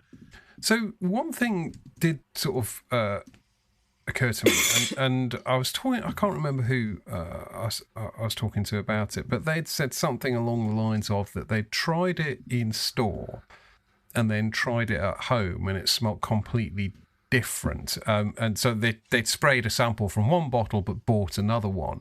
And my guess is that there's a lot of natural, a lot of naturals used here, where one assumes there's going to be a reasonable degree of variability to that, just because of, you know, seasonal stuff. You know, God knows, you know, this isn't the same as kind of just whacking together a chemical compound that spits out the same predictable thing every time. True. So that is true, but I would trust the the process of someone making a perfume rather than your mate's nose. And again, that's no offense to anybody. That's anybody's nose. That's my nose. That's anyone's. That the variability is so much more down to you than it is down to the actual raw materials. And yeah, they do vary, and yeah, that's what you do get in perfumes and batches and whatever. But unless you're really, really adept at like smelling that, or it's drastically different, then I think it's more down to your setting and, you know, all that sort of stuff.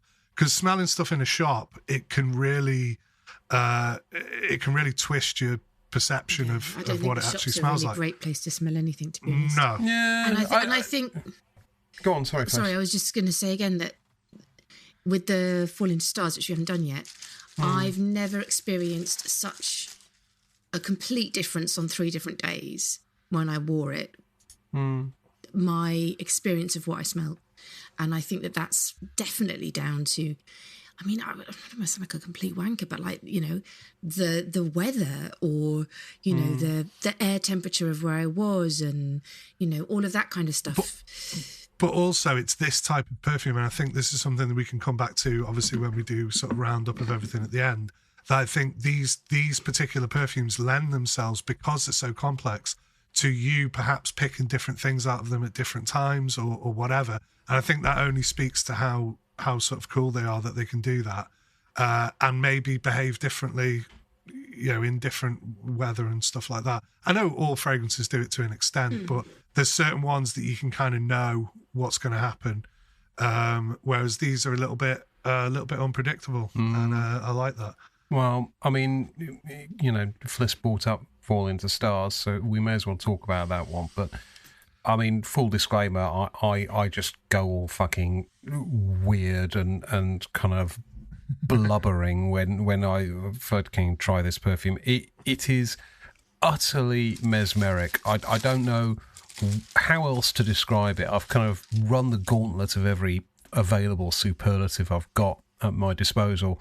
It blows my fucking mind how great this stuff smells, and I don't, you know, I think if you're like me, you probably go in cycles of not giving a shit about perfume, or thinking, what am I doing wasting my fucking time obsessing over perfume, and oh god, everything's all so derivative and boring, there's nothing new anymore, I've never smelled anything, I haven't smelled anything good in ages, and then just something comes along like this and just reignites, you know, the obsession for this stuff. And for me, that's sort of what happened.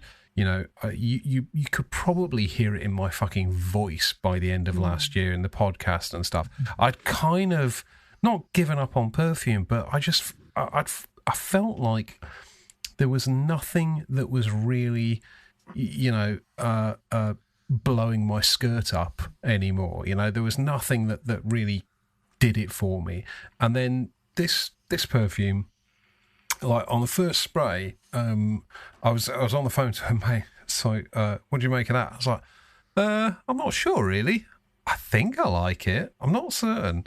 And then like half an hour later, I was like, yeah, I think this is probably the greatest perfume that's ever been made. And I basically just want to drown myself in it. It is, I don't know. And people say it smells all barnyardy.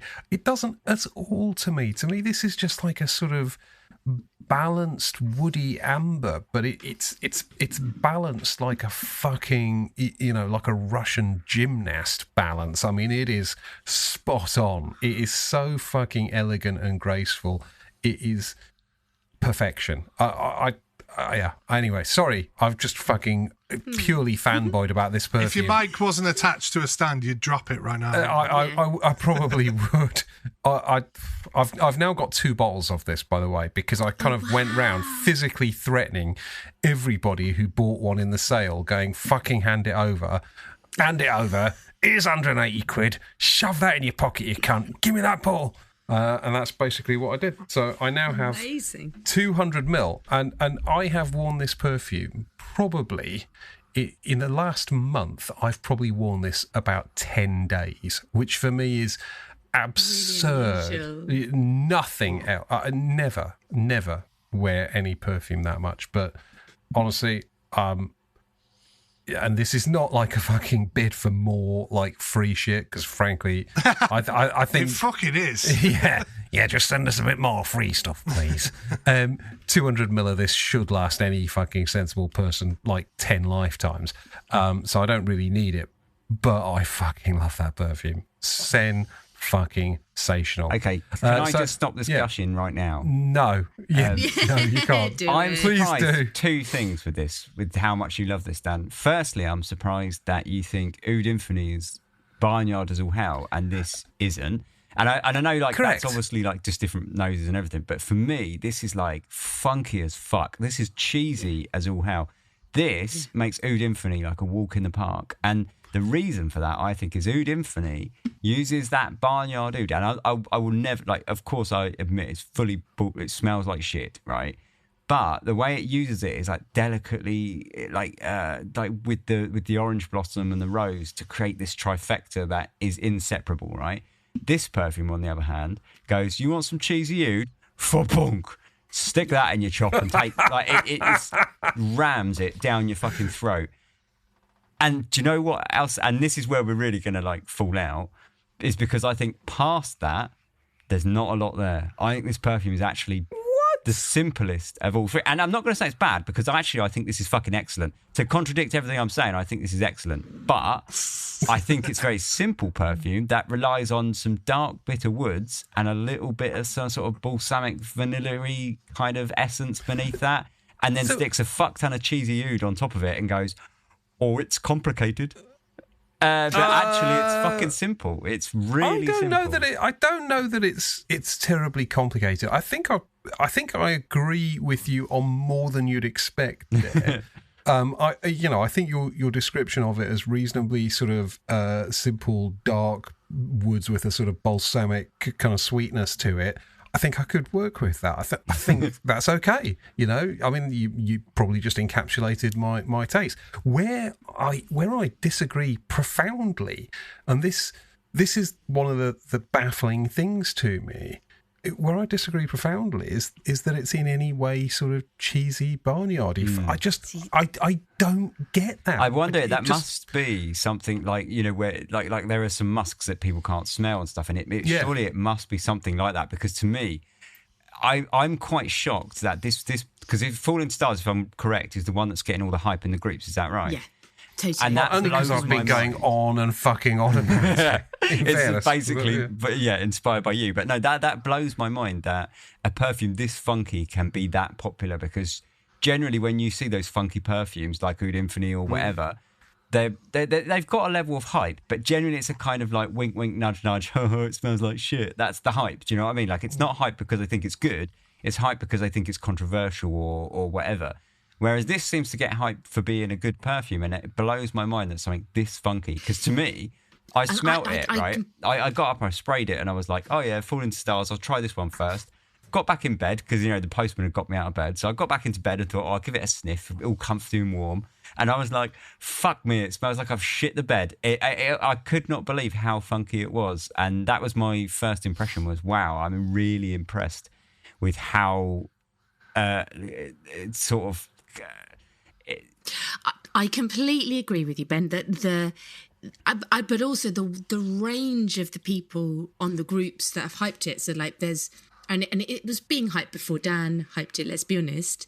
There was a number of people who've got 2 or 3 bottles of it, who were, and everyone who's tried it, I think, have got very wide ranging tastes, and none of them really talked about how poopy it is. But for me, when I first sprayed it, I was like, wow. And knowing the tastes of some of those people who have bought more than one bottle, I was surprised, because for me it's really strong on the barnyard front, and I would not have expected Dan, you to love it so much. But it's kind of interesting, isn't it? I would say the second time I wore it, I found it very much less poopy and a lot more honeyed. The third time I wore it, there was no poo, no honey, and it was almost quite saddle leathery, like a really thick, but like a proper saddle leather, not like a Hermes leather, but like actual saddle that's been on a horse kind of stink. But I quite liked. But the unpredictability of what perfume I'm going to get kind of really puts me off it. I just can't believe we're talking about the same perfume. James, it's amazing. Interestingly, just a quick summary of my thoughts. I just want to say, like, this is still my second favourite of the lot. Like, so despite, like, I don't, because I sort of feel like I'm. Is that because you don't like a lot of them in general? No. I love them all. But I think you're so difficult to interpret sometimes. Oh yeah, this is going to get more complicated. Just you wait and see. But no, I love it, and I think it's still my second favourite of the lot. I think it's excellent, but it doesn't. Is Dead of Night your favourite? Yeah, it fucking is. Yeah, I thought it might be. Okay, so James, Falling to Stars. Arbitrate on this, mate. You're the arbiter. Well, I mean, I love it as well, and I think I've mentioned that I loved it already, and I do find it highly complex, but I could understand how you can get slightly fixated on different aspects of it as you wear it. So I think, like, for me, yes, the dry sort of amber woods, like, I know that's a really kind of sort of cheap cop-out way of describing it, but that is a large component of the perfume. I think this sort of epitomizes the approach of Christoph in his kind of trying to showcase the natural materials, but also kind of doing it in the proper perfumery way. And he would probably hate me saying that, because he's a big fan of perfumes and kind of indie stuff. He's a lot more supportive of it and less snobby than I am. And I think that's to his credit, because he sees like other things in, like how Ben often says about it being like punk rock, it's like a kind of revolution of things. And I sometimes feel like I'm a little bit snobby about like, oh, it's like proper perfumer. But that's what I feel, that they've taken the kind of artisan sort of approach, and it's not completely moved away from that. And I think they've utilized the raw materials in like a really interesting way. So that even provokes like Ben to be like unsure, well, not unsure, but like knows that he hates certain things about it, but also kind of loves it in a weird sort of way. It only speaks to these perfumes being great. Absolutely, yeah. I have really conflicting feelings about all of them, but I think that doesn't stop me thinking that they're not brilliant. Every last one of them. No. And I think just to say about the oud, now I'm just reading in here that it mentions Indian oud. Now, my experience of Indian oud is that it's the most skanky. Now, it's usually the most aged oud that I've ever smelled was Indian, and that literally was like shit. And it smells more towards the Dusita, the Oud Infinity, to me than this does. This smells more like kind of Thai fruity oud, which is why I'm surprised that they call it fruity oud, but it smells a little bit like cheese. Yeah, like a cheesy funk. So it's kind of that cheesy like thing. And I definitely, obviously get that from this perfume.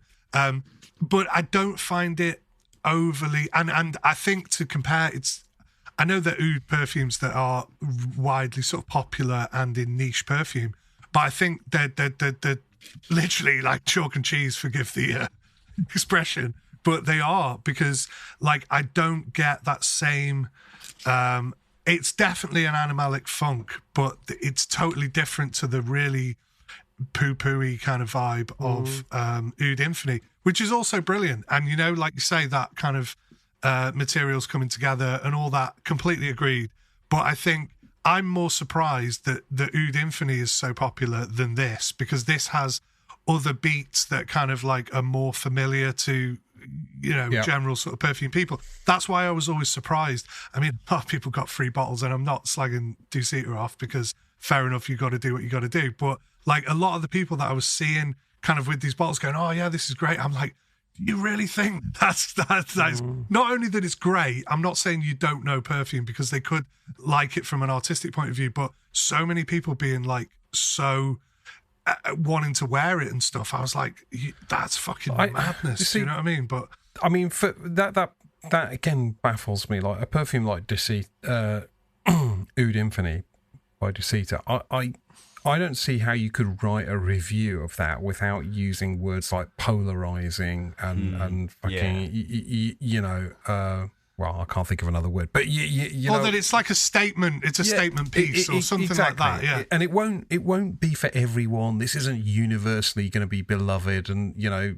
it's an occasion type perfume. But this is, I guess. I mean, on the one hand, I love the fact that I find it so easy in comparison to what a lot of people are saying, you know, fall into stars.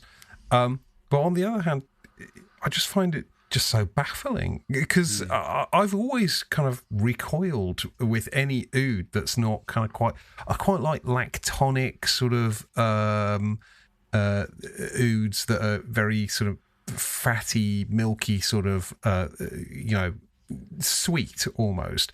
Those I can work with. Anything that's too dark and sort of poopy, I struggle with. And it's curious you said about the Indian oud, it being Indian oud. I got another perfume a few weeks ago, which apparently uses a lot of Indian oud, which is Ajmal Amir 2. So they've done this sort of slightly fancy range, Ajmal, using real ouds. And Amir 2 basically is like the Quentin Bichy sort of, what's that high-pitchy one? Bois Imperial.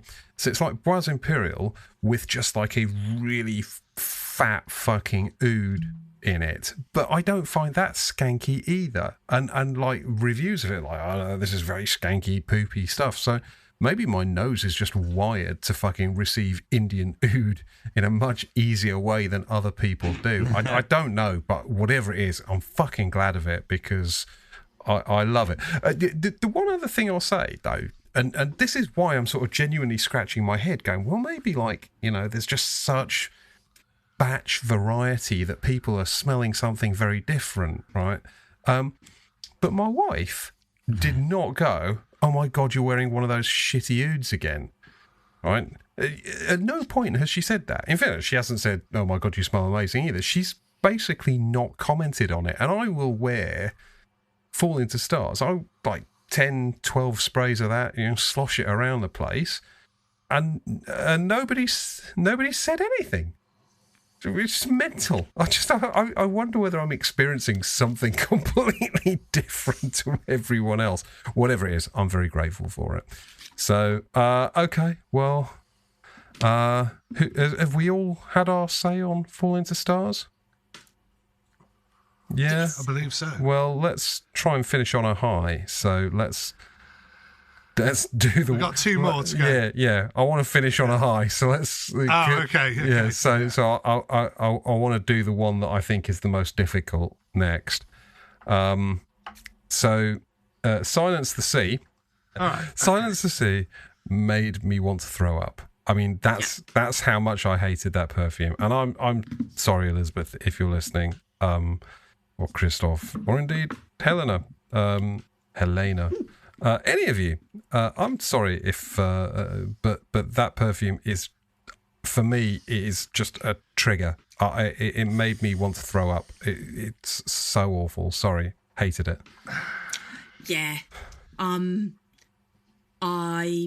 I foolishly did 3 good sprays before trying it, and then I gagged. I went to the bathroom, gagged again. I went and I scrubbed my wrist with a Brillo pad and fairy liquid, and it didn't come off. And I could still smell. I could still gag. I put the jumper that I was wearing when I sprayed it in the wash. Had to go through twice. It is so tenacious. The bilgy. I mean, it makes Excretions Magnifique look like a walk in the park. It has that same bilgy sperm note, but it's so strong. It's so strong, and I couldn't get past. I mean, I live in Margate, and sometimes when the tide is wrong, we get huge amounts of seaweed that then sits against the harbour wall, and in the sunshine in the summer, it rots, and there's this sulphurous, thick, salty smell that comes from the rotting seaweed, which is more pleasant than this perfume. Wow. You see, I having grown up near Morecambe, one of the least salubrious places on earth, by the way, I can say I am familiar with the smell of rotting sea debris. It's a marine perfume that sort of encapsulates a sort of strange decay that, you know, I can tell this is a work of art, right? I know this is brilliant in its own creative way, but it literally makes me physically kind of like think I'm going to throw up. That's how bad my reaction is to it. Yeah, totally. Right. Okay. Ben and I think are going to be the fucking yin and yang to, well, the yin to your yang or vice versa. Okay, good. So I personally, if ever I had to categorise a type of perfume that I fucking hate and that I really don't like in perfumery, and all those things you said about the rotten seaweed and all that shit, and that sea breeze and that horrible condom fucking sperm, like horribleness, I completely concur. And it does smell like that. I mean, I was here like pulling like this when I fucking just sprayed it. Then I was like, oh God, do I have to put up with that? But hey, do you know what?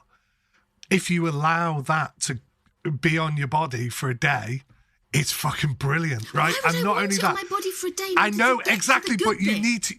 You've got to get past that. You've got to get past that.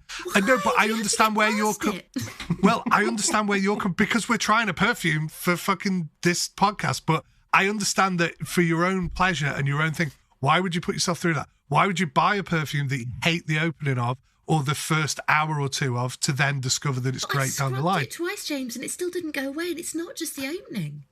I know, it's the because jumper I was wearing, I had to put it through the wash twice the next day, and it didn't I get go. I get that, right? And I thought to myself, right, because my missus has been trying each one each day of the week, right? Wow. So she wore from Monday to Friday, she wore each one. And she sprayed it, and I was like, because I'd already said that, because I think you lot were texting on like Wednesday or something on WhatsApp going, oh, I fucking hate this is horrible and stuff. And I was like, oh, Jenny, have you got to that Silence the Sea one yet? And she was like, don't no spoilers, don't give me spoilers, blah, blah. Wow. She sprayed it on, right, from the other side of the room, and I was like, like, I'd already smelled it. I knew what it smelled like, but I was like, oh God, like, I can smell it on the other side of the room. She was like, oh yeah, it's quite nice. But again, this is the muggle fucking attitude. You know what I mean? We know this, that it's kind of like they go, oh yeah, it's all right. No, she actually liked it and enjoyed it in the end.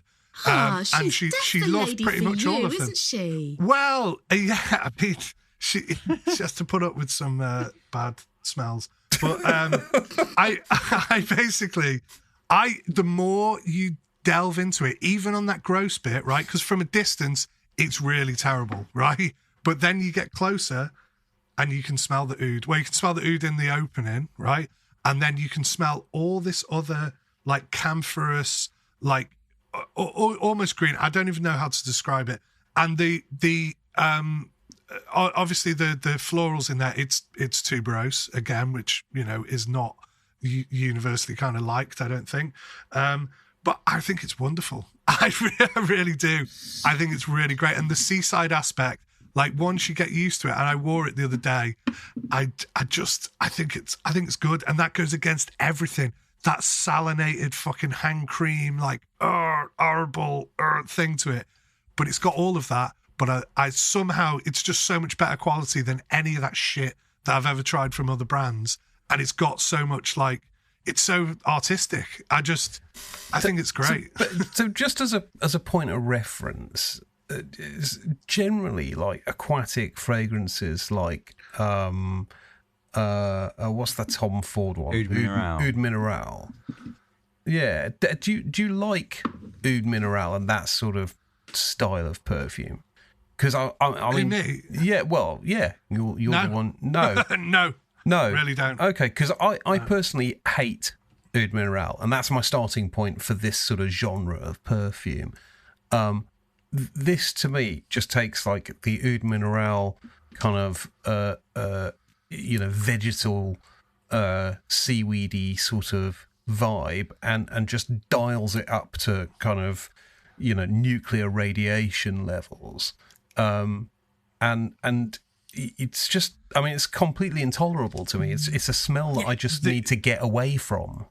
The blurb inside the little booklet, if ever it was to describe a load of materials that all come together to effectively, like, enhance each other and make this for the kind of, worst experience, or, excuse me, the best experience that people could imagine of this seaside thing. So we're looking at pure ambergris, the foundation for arousing animalic fragrance distilled from marine mysteries and subterranean depths. All right, that's a bit of bollocks.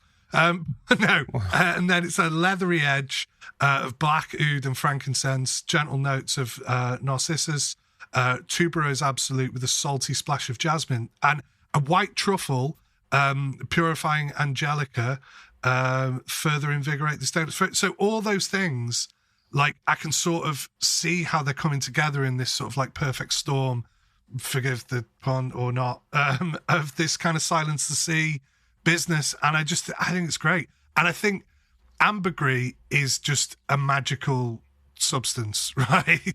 And it's making something happen that I don't even know why. It's like on a, like, subconscious level, like something is making me like. It's not a nice smell, though. It's not a nice smell. And I don't quite understand what's happening. I think I'm malfunctioning a bit. That list of notes annoys me, because at least with this Secretions Magnifique, it's honest. This smells like spunk and blood and shit and awful rotting things. Because this tells me it's going to smell quite nice. Lying. So let me read this review on Fragrantica, because I think I could not, do any better than this. So this is a review by someone called Chimera. Hopefully that's not one of you lot. So it says, I've heard this perfume described. Yeah, I've heard this perfume described as evoking a wild, choppy coastline. I think that makes sense, but the salt and oceanic notes are almost completely snuffed out by savoury, earthy notes. I would illustrate this scent as a decomposing mammalian corpse washed up on the coast of Oregon or northern Spain, an effigy being smashed into a sharp, cold and stony shoreline by unrelenting waves. Conceptually intriguing, but almost unwearable. And I think that that is essentially a perfect review of this perfume. I think I can do one better. That's reminiscent. Go on. Oh, okay, so come on then. This perfume is fucking magnificent, for starters. It's oh my god! Fucking magnificent. Like, yes! When I smelled it, I think my very first words on WhatsApp were like, "This perfume is fucking unreal," and I still think it's fucking unreal. And I like Oud Mineral. Like I wear that, probably one of the most perfumes I wear. Like it's my almost like a go-to easy perfume for me. So that's where that starting point is. But for me, without getting too like auras and crystals and purple children and all that guff, I have like a deep connection. Oh, indigo children. Yeah, that's the one. Yeah. I feel like I have a deep connection with the sea, right? Like I was born and bred, grew up my whole life next to the sea, and when I moved away from the sea, I genuinely mourned for it. Like I didn't know where I was. I felt completely lost, and it wasn't because I was in a new place. Because I was in London. I know London. I've been there like hundreds of times. It was because I genuinely needed the anchor of the sea to know where I was, and I wrote a novel without even realising until I read it back to myself that all of the imagery in the novel was about the sea. And that was when I realised, fuck, I really love the sea. And for me, this perfume just invokes everything that I love about it. I get so much from sniffing this perfume, it almost brings me to tears. It's like, it reminds me of so many things in my life. And a lot of it isn't nice smells. Like, the sea doesn't smell nice. And this perfume doesn't smell nice. Which is why it's my least favourite of this pack. You are the most impossible reviewer of all time. But this is like my life, the sea, my life, this brilliant, perfect sea. I hate it. What? I hate it. Yeah, it's disgusting. I completely agree with everything you're saying about it being disgusting. But I can wear it all day long and fucking love it because it's just magic. It's just so good. I've smelt perfumes that try and be the sea. And they all fucking fail because they all forget that the sea is a dirty, disgusting place with shit and ming and fish and rankness all in there. To me, I walk past, like, smelling this, it reminds me of bunking off school and walking past, like, the fishing boats and the fish markets where I grew up and, like, sitting next to the sea and biking through the marina. And they had this, like, weird gate and it used to collect like gross brown foam and stuff and it stank, and it reminds me of all of this stuff, but to me that's all just it's life and I love it and I just love this perfume for it. Amazing. But it's fucking disgusting and I agree that it's fucking disgusting, but I wore it all day long and I fucking loved it, and it is tenacious and it does wear on your clothes, and I put my jumper on the next day and I was like, oh, it's that fucking perfume again. But then 10 seconds later, I was like, I'm so glad it's that perfume because it smells fucking magnificent. God, you are impossible. And I can't explain that's all I can put it is in those sort of weird abstract terms because I can't. I know what you're saying. It's fucking foul and it is a gross perfume, but I love it. It's just magic. There's a big difference between this, the way it wears, and the way Secretions Magnifique wears, because that is a perfume that I smelled it at first and went, wow, this is really interesting. This is cool. But then after a few hours of actually wearing it on you and having it stuck to your clothes and all that, it's like, nah, I'm tapping out. This is fucking awful. And that does something else to you. This has all that natural, like, for want of, like Ben put it like beautifully, that is what it like reminds me of. I mean, I'm kind of reasonably close to the sea and spend a lot of time kind of, so it's really familiar as well, but it's also like otherworldly. Yeah, I think it's great. But I don't want to wear it. I don't want to buy it. I don't want to wear it. Yeah. So I read a shower thought the other day, which I thought was brilliant. It's really nothing to do with this perfume, but I want to share it anyway. Which is that wasn't a Zaharoff shower? No. No, that would have been quite a happy shower. No, it's that you would not swim in a swimming pool with a corpse in it, but there are corpses in the sea, and you'll swim in the sea, and what that must mean is there is a certain corpse to water ratio at which it becomes okay. It's true. There's how many parts per million of corpse? Exactly. Do you hack? There is some sort of corpse to water threshold that we all have that is acceptable, which is fucking surreal. Anyway, the connection there obviously being the sea and corpses, because this is rather corpse that's like.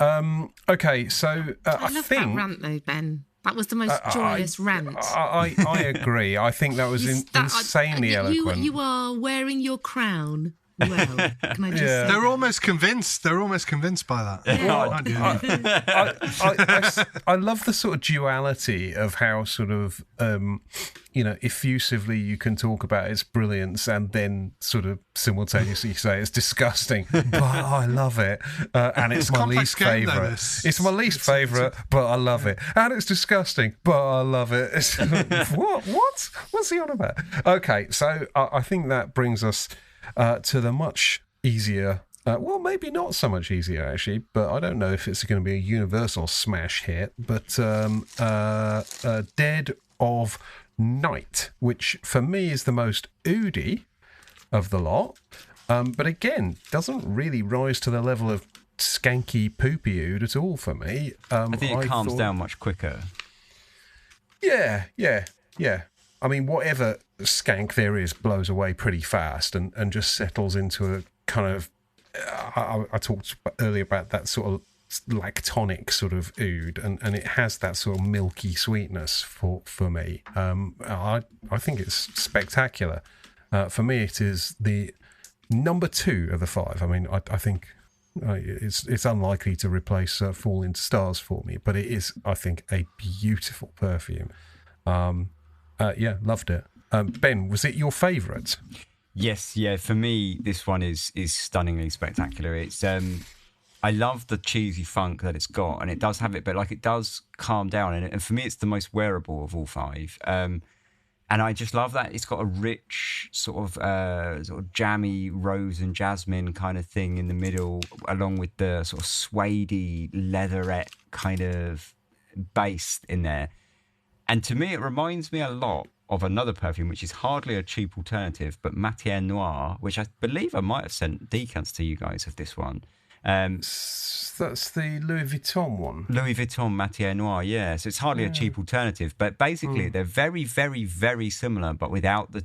This basically doesn't have the animalic sort of barnyard cheesy funk oud in it. But otherwise, to me, they're very, very similar. But I love Matière Noire, but I love this more. I think this is a much more artistic version of Matière Noire, whereas Matière Noire is almost like anyone can wear that, and it's not particularly edgy or sort of chic in any way. I mean, it is quite chic, but to me, it's not super edgy, really. It's not pushing any boundaries, whereas this does that. And so it's got all of the glory and the beauty of the florals with the woods, and but at the same time, it does have a challenging, slightly kind of chic element with that kind of funky oud. To me, this was the pinnacle of the collection. Like it because I think a lot of them, they're all bombastic. I think bombastic is a word that would sum all of them up. But for me, a lot of them are borderline unwearable because they're so sort of sledgehammery in their execution. Whereas this one, I feel, despite all that, it's still excellently like an excellent presentation, and it's still eminently wearable. I think it's fucking brilliant, and I think it's the best one, and I think it's... But having said that, I think they're all fucking brilliant, even though I think some of them are fucking gross. Yeah, so I think in the roundup I want to talk about overall how these are assessed, but also I don't think we can have a conversation about Strangelove without talking about price, because these are not fucking cheap perfumes by any stretch of the imagination. But just finishing off on Dead of the Night or Dead of Night, Dead of Night, I think. Yeah, just Dead of Night. Yeah. Yeah, I mean, okay, so that's your numero uno, your pick of the bunch. Fliss, how did you get along with it? I think this is one of my least favourites, apart from Silence the Sea. I found it quite sharp in the opening, and again, I got a really cheesy oud straight off the bat, and that didn't really ever go anywhere for me. And I kept thinking to myself, I'm not smelling this right. there is a slight saddle leather, but for me it was the one that you're not good enough at smelling this. You're insufficiently trained. For me, it was the one that went the least places, and whereas with Fall Into Stars, I wore it 3 times and I got 3 very different experiences. With this, I got the same experience every time, and I was a bit meh about it. I was like, if I want a rose oud combo, go elsewhere. Quite frankly. Interesting. Okay. Where just out of interest, where else would you go for an oud rose combo? I mean, I'm going to be really dull and say that the rose oud that I got in my advent calendar for Christmas. Oh yeah, I really enjoyed, and I think there's probably, you could argue that maybe that's amber oud. Was it amber oud? No, it's just oud, isn't it? Just a straight oud, yeah. And I find it airier and lighter, and I just find it easier. This just was really sharp and heavy, and that denseness never left. And I just felt it quite oppressive, and the cheesiness of the oud I felt quite oppressive, and it really just wasn't for me. Interesting. Yeah. Okay, James.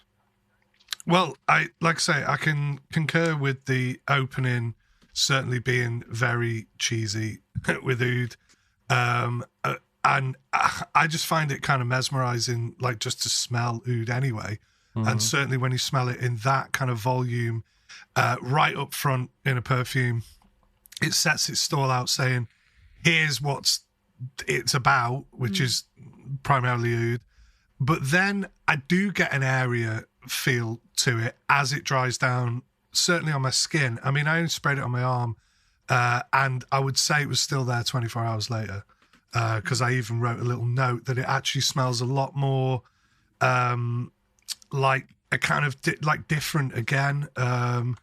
It basically, so you've got this kind of cheesy animalic, and then going into leather, like a kind of saddly sort of leather oud, which is gorgeous, frankly. And then the rose starts to develop, but it's kind of I find it quite an airy, like sort of nothing of a rose, which is like good in the sense that like it's not one of these where it's sweet or it's trying to pair a really prominent rose note with a really prominent oud. It's kind of, it knows its sort of place. Again, speaking to Christoph's handling of the materials in the first place, you know? In lesser hands, I don't think you'd get something that has the degree of subtlety in the rose and the violet and whatever else is listed in the booklet here. I didn't get any of that lovely violet leather stuff at all. When it dried down on me, it almost dried down and disappeared. And that sharp openings just stayed for quite a long time, and then it made me a bit sad because I really I love a violet, and I love. Well, this is it. I don't really smell violet, to be honest, but I'm literally reading off the notes here. But I think it's got this kind of really, really beautiful subtle rose, but then it is musky, and again we might come back to, can you smell the musks? I don't know, but it's like one of those things where like it does. It certainly goes to more reliant on synthetic materials as it dries down, because obviously even oud doesn't like last forever. But I would say, and then I got a weird, like, again, after hours and hours and hours, I got this weird, like, vegetal, almost like beetroot juice, kind of like celery salt, that sort of like vibe from it. I was like, where is this coming from? But again, that was on my skin, and that was me sort of sniffing it very close. I find it, I mean, I think it's brilliant. Like, I think it's really brilliant. And the fact that it's got like Dead of Night in the title, you might have thought, oh, is it maybe like a night blooming, you know, like jasmine, or is it going to be like really indolic or whatever? But no, it actually just smells kind of like dead in terms of like, it's a bit of a, you know, it's a bit of a thriller video kind of like sort of thing. Like, it's a bit like gross to begin with, but then the rose is really elegant. I think it's beautiful. Like, out of the two that maybe are the most obvious that I would definitely wear and definitely probably buy, I don't know, would be Fall Into Stars and Dead of Night. They're the most oud showcasey, if you agree. want to say that way. Yeah. And they're kind of the two easy picks, really, for me. I agree entirely. Interestingly, I sort of do agree with Fliss on one thing, though. I think for me, this is the simplest of the perfumes. I don't think there is a big, complicated journey. I think it starts off nice, maybe a hint of challenge.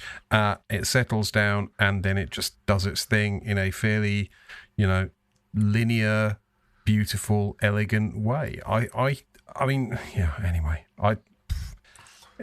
notwithstanding the fact I cannot stomach, Silence the Sea.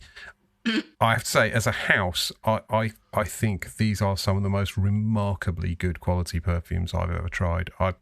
I'm fucking trying not to be like a total fanboy shill here, but I'm, blown away. I agree. I think they take that sort of aesthetic that I was saying of the artisan, but it's in the hands of, a trained perfumer who has made some iconic perfumes for big brands. And it's very, I like, the fact that they've gone, right, okay, how are we going to sort of make ours different?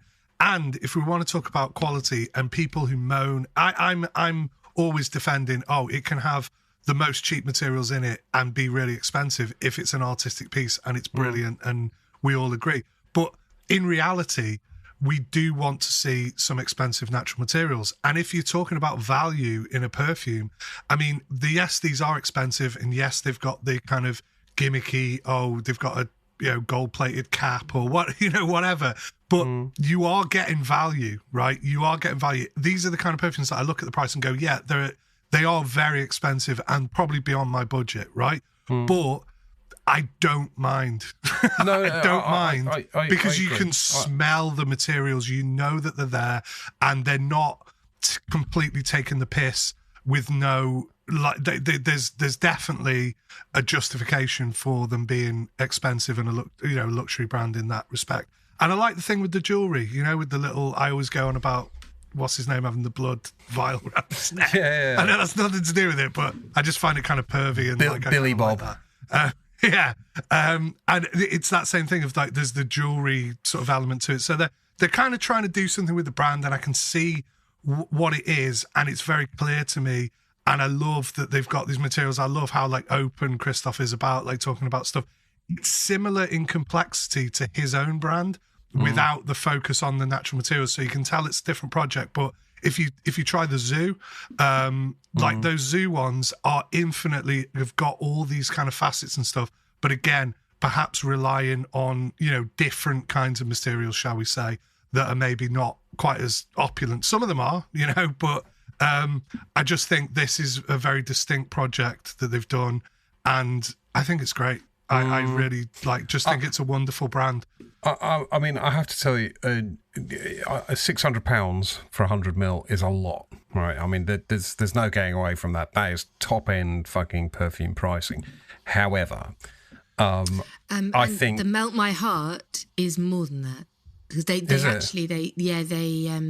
they price each perfume differently. Okay. Yeah, based on the materials, because the Oris is probably the most expensive thing in there. So the Melt and My I don't Heart blame is them. $900. Oh, wow. 400ml.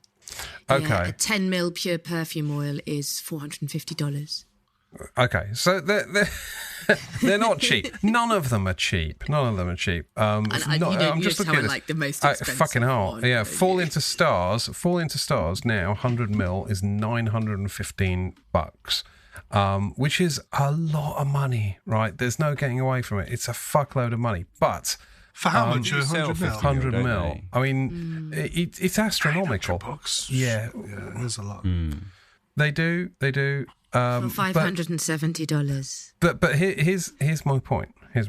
Okay, I would cheerfully sell 5 different £200 bottles and swap them for a full bottle of Fall Into Stars, because I would rather have one perfume that absolutely fucking floors me every time I wear it than 5 things that I quite like that sit on my shelf looking pretty. Now, part of me is is just a collector, and volume is part of collecting. Having the different glass shaped objects is part of collecting, but I would forsake a lot of that stuff in order just to own this perfume. I was incredibly lucky that I got that in the Harrods sale. I think that's probably a one-off. I'd be amazed if they ever hit £180 again. As I managed to track down a second one at that ridiculous price, and that was for a 50 ml, was it? 100. Wow, well that's a fucking bargain, so for 360 quid, I've got 200 ml. And I'm over the fucking moon with that. And it's strong as well. I mean, my first experience of Falling Stars was, it kind of reminds me of the pandemic a little bit, because Jenny and I were in Amsterdam, and I was like, oh, we can go to that perfume lounge. Oh, yeah. And I can try those perfumes, because you couldn't really get them. I mean, they were in like Harrods or something, but it's like, how do you get samples? Do you know what I mean? How do I practically, without going to London, how do I practically get them? So we'd gone there, and it was just when the pandemic was kicking off. It was like February 2020, and it was just when you were basically, they were shutting things down and you weren't allowed to fly after that. So we just got a little city break in, and I tried it, and she gave me the sample of it, and it lasted me for ages. Like I wore it probably she gave me probably a mil, and I got like 5 wears out of it or something. So this stuff is insanely tenacious. It's strong. So 100 mil. I mean, you don't need 200 mil, do you? Really? I do. I know you've got it because you want to. You want to feel that security blanket of I've got more of it. But you won't use that, will you? Or will you? I don't know. I wear a lot of perfume, and I'm wearing that perfume a lot. Which is very unusual. I mean, I've got. I don't want you to wear it out though. I don't want you to fucking be like, oh, I've kind of had enough of that. So I don't think I ever will. I don't see it. I don't see it. Okay. I mean, maybe I'll stop and I'll go, well, all right, I've had a run with that. I'll fucking wear something else. But to me, it's as close as I'm ever going to get to a signature scent, I reckon. I love it. Anyway, right. So, time, it marches on. Any final thoughts, Fliss? Because I think, would it be fair, Fliss, for me to say you're not entirely overwhelmed with Strangelove?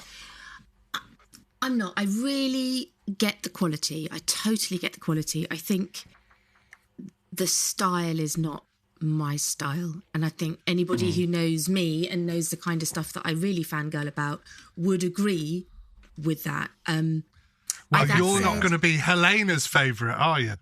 Okay. Fliss is everyone's favourite. That's true. That said, I think Melt My Heart is really, really nice, and if it was cheaper, I would definitely buy a bottle. But for me, I know we always say the price shouldn't get in the way, but at a grand a bottle, it fucking does. Well, yeah. No, I mean, you sometimes have to suspend pricing as a consideration, but if it's a grand a bottle, then it imposes its own kind of barriers to entry, doesn't it? And like I said, in terms of the quality of the materials and the Bel Aim and the Melt My Heart, I feel like they're very similar in terms of the Oris and the cacao, and I think I can see myself buying a bottle of Bel Aim. But even though Melt My Heart is more and amped up, I just, even a 10ml bottle of the perfume oil, it's not going to happen. It's just not. If you hint subtly enough, one might wing its way to you. You never know. Yeah, what you have to do is hint really subtly, like maybe a wink and a nudge or something. Gosh, wouldn't it be wonderful if somebody melted my heart? You could melt my heart by sending me a little bottle, just a tiny little. Yeah. And I would just melt all over you. Oh God! Please don't. That sounds disgusting. I think you fucked it right up. Okay. I think I may be sick. Lovely. Oh God, Fliss, you're no longer my favourite. seaside detritus. Go though, didn't I? Never You did. mind. You gave it a shot. Ben, closing thoughts on Strangelove. I think, like, judging by the note list and the others in this box, I think Melt My Heart, Falling Stars and Dead of Night are all fucking brilliant, and they're all perfumes that I would probably buy, but I would have to think long and hard first at that price. But I think they're good enough. I think they're, like they say, when it comes to value, I think I would get value out of them. I think the only thing that probably puts me off just insta-buy is just the fact that I think they also are a bit like how I deal with like Oud Infinite and stuff like that. They're occasional perfumes that you wear once or twice, you know, and when you really feeling it. I mean, not always. Sometimes I put it on just for fun, but generally speaking, you can't wear them every day. I mean, Dan obviously likes Falling to Stars, but for me, they're all so sledgehammery and, like I say, bombastic in their style that I don't think I could wear them every day. I think they would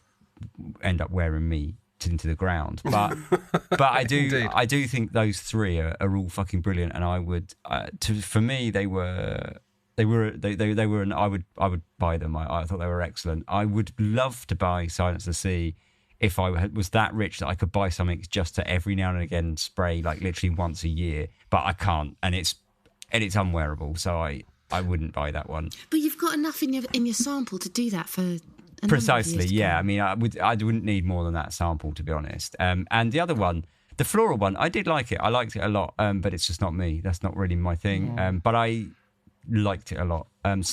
So Dead of Night is the one that you want. Yeah, it's fucking brilliant, man. But I mean, generally speaking, I think as a house, like, I was really impressed. I thought clearly they are like, you know, I hate it when you hear people say, like, oh, it's so high quality, but it really is. Like, they're so bombastic and huge and, say, sledgehammer in their, like, approach that you can't help but notice that they are clearly of a high quality, and that I thought was something that was across all five. They hang really well together as a collection as well. I think you can tell that in terms of the style of the house, they've thought really well about, you know, 5 perfumes that are different enough but also hang together well enough. I thought what else was interesting as well is that usually when you have those perfumes that are so, like, bombastic and in your face, they're not always constructed all that well. Like, it's almost like they're there for the punch, but there's not much after that. Do you know what I mean? Like, they've got to knock you out with that punch because otherwise there's nothing there.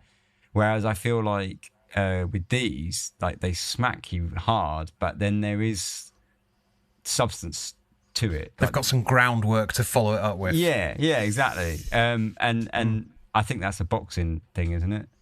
Well, yeah. Well, I mean, it's MMA. They're gonna punch you down and then fucking get you on the floor. Oh, like give you a cuddle. Yeah, no, definitely. They've got a good cuddle in them. Yeah, they got a good cuddle. Right, excellent. James, final thoughts on Strangelove? Yeah, like I say, I think I kind of summarised before, but I think they're superb and worth it. And I think it's interesting because I'm not saying any of these people are tight or anything. They've got extremely, mad collections with, like, vintage stuff in, but loads of people who I wouldn't expect to have just, like, jumped on this kind of, like, newish luxury brand. I mean, have they been around for 10 years? I think they've been around a while, Strangelove, 10 years right? or so, yeah. But, like, it's that thing of, like, the people who said, oh, I've got them, or whatever, or, oh, I've got the oil, or, oh, yeah, I've got one of those. Or when I talk about Falling Stars and, like, gush about it, someone message me who I wouldn't think, and they go, oh, yeah, I really enjoy my bottle. And I'm like, is everyone just, like, jizzing 600 quid on a bottle? I mean, and I think about the sort of, the again, you know, I mean, it sounds snobby, but the sort of caliber of people that are into this brand, I was kind of like, well, of course, like, and it kind of, it just sort of extra kind of cemented that they're just, like, great, and that's all I've got to say. Really, no, I like all of them. I like particularly Falling Stars and Dead of Night. Yeah, but all the other ones are great as well. Agreed. So, and Melt My Heart. I mean, Melt My Heart is probably the best That is the best Oris I've probably ever smelled in my life. Yeah, So- I think I could. So if I put them in order, I would have Fall Into Stars at the top, then Dead of Night, and then Melt My Heart, and I could work my way down to those three as bottles that I'd want. Fall Into Flowers, I probably wouldn't, and then Silence the Sea, I would literally, fling that bottle at someone's head if they tried to give it. Yeah, Ben's head. Exactly. Right. Okay. So look, Are you not going to lavishly imbue his head with... I'm going to lavishly imbue his head with oud. We should be talking about that. Yeah. Right. So look, as always, it's been fucking fantastic. For this particular episode, we are, of course, indebted to Strangelove, who provided these samples for us to review for free. I'm reasonably comfortable that you will have noticed everybody been pretty fucking honest, as always, with their opinions.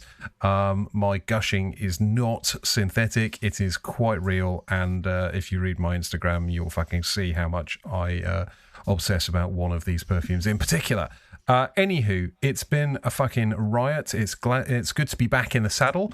And we will be back in 2 weeks' time with episode 2 of our second season of Les Odorants. Catch you next time. Bye. Bye.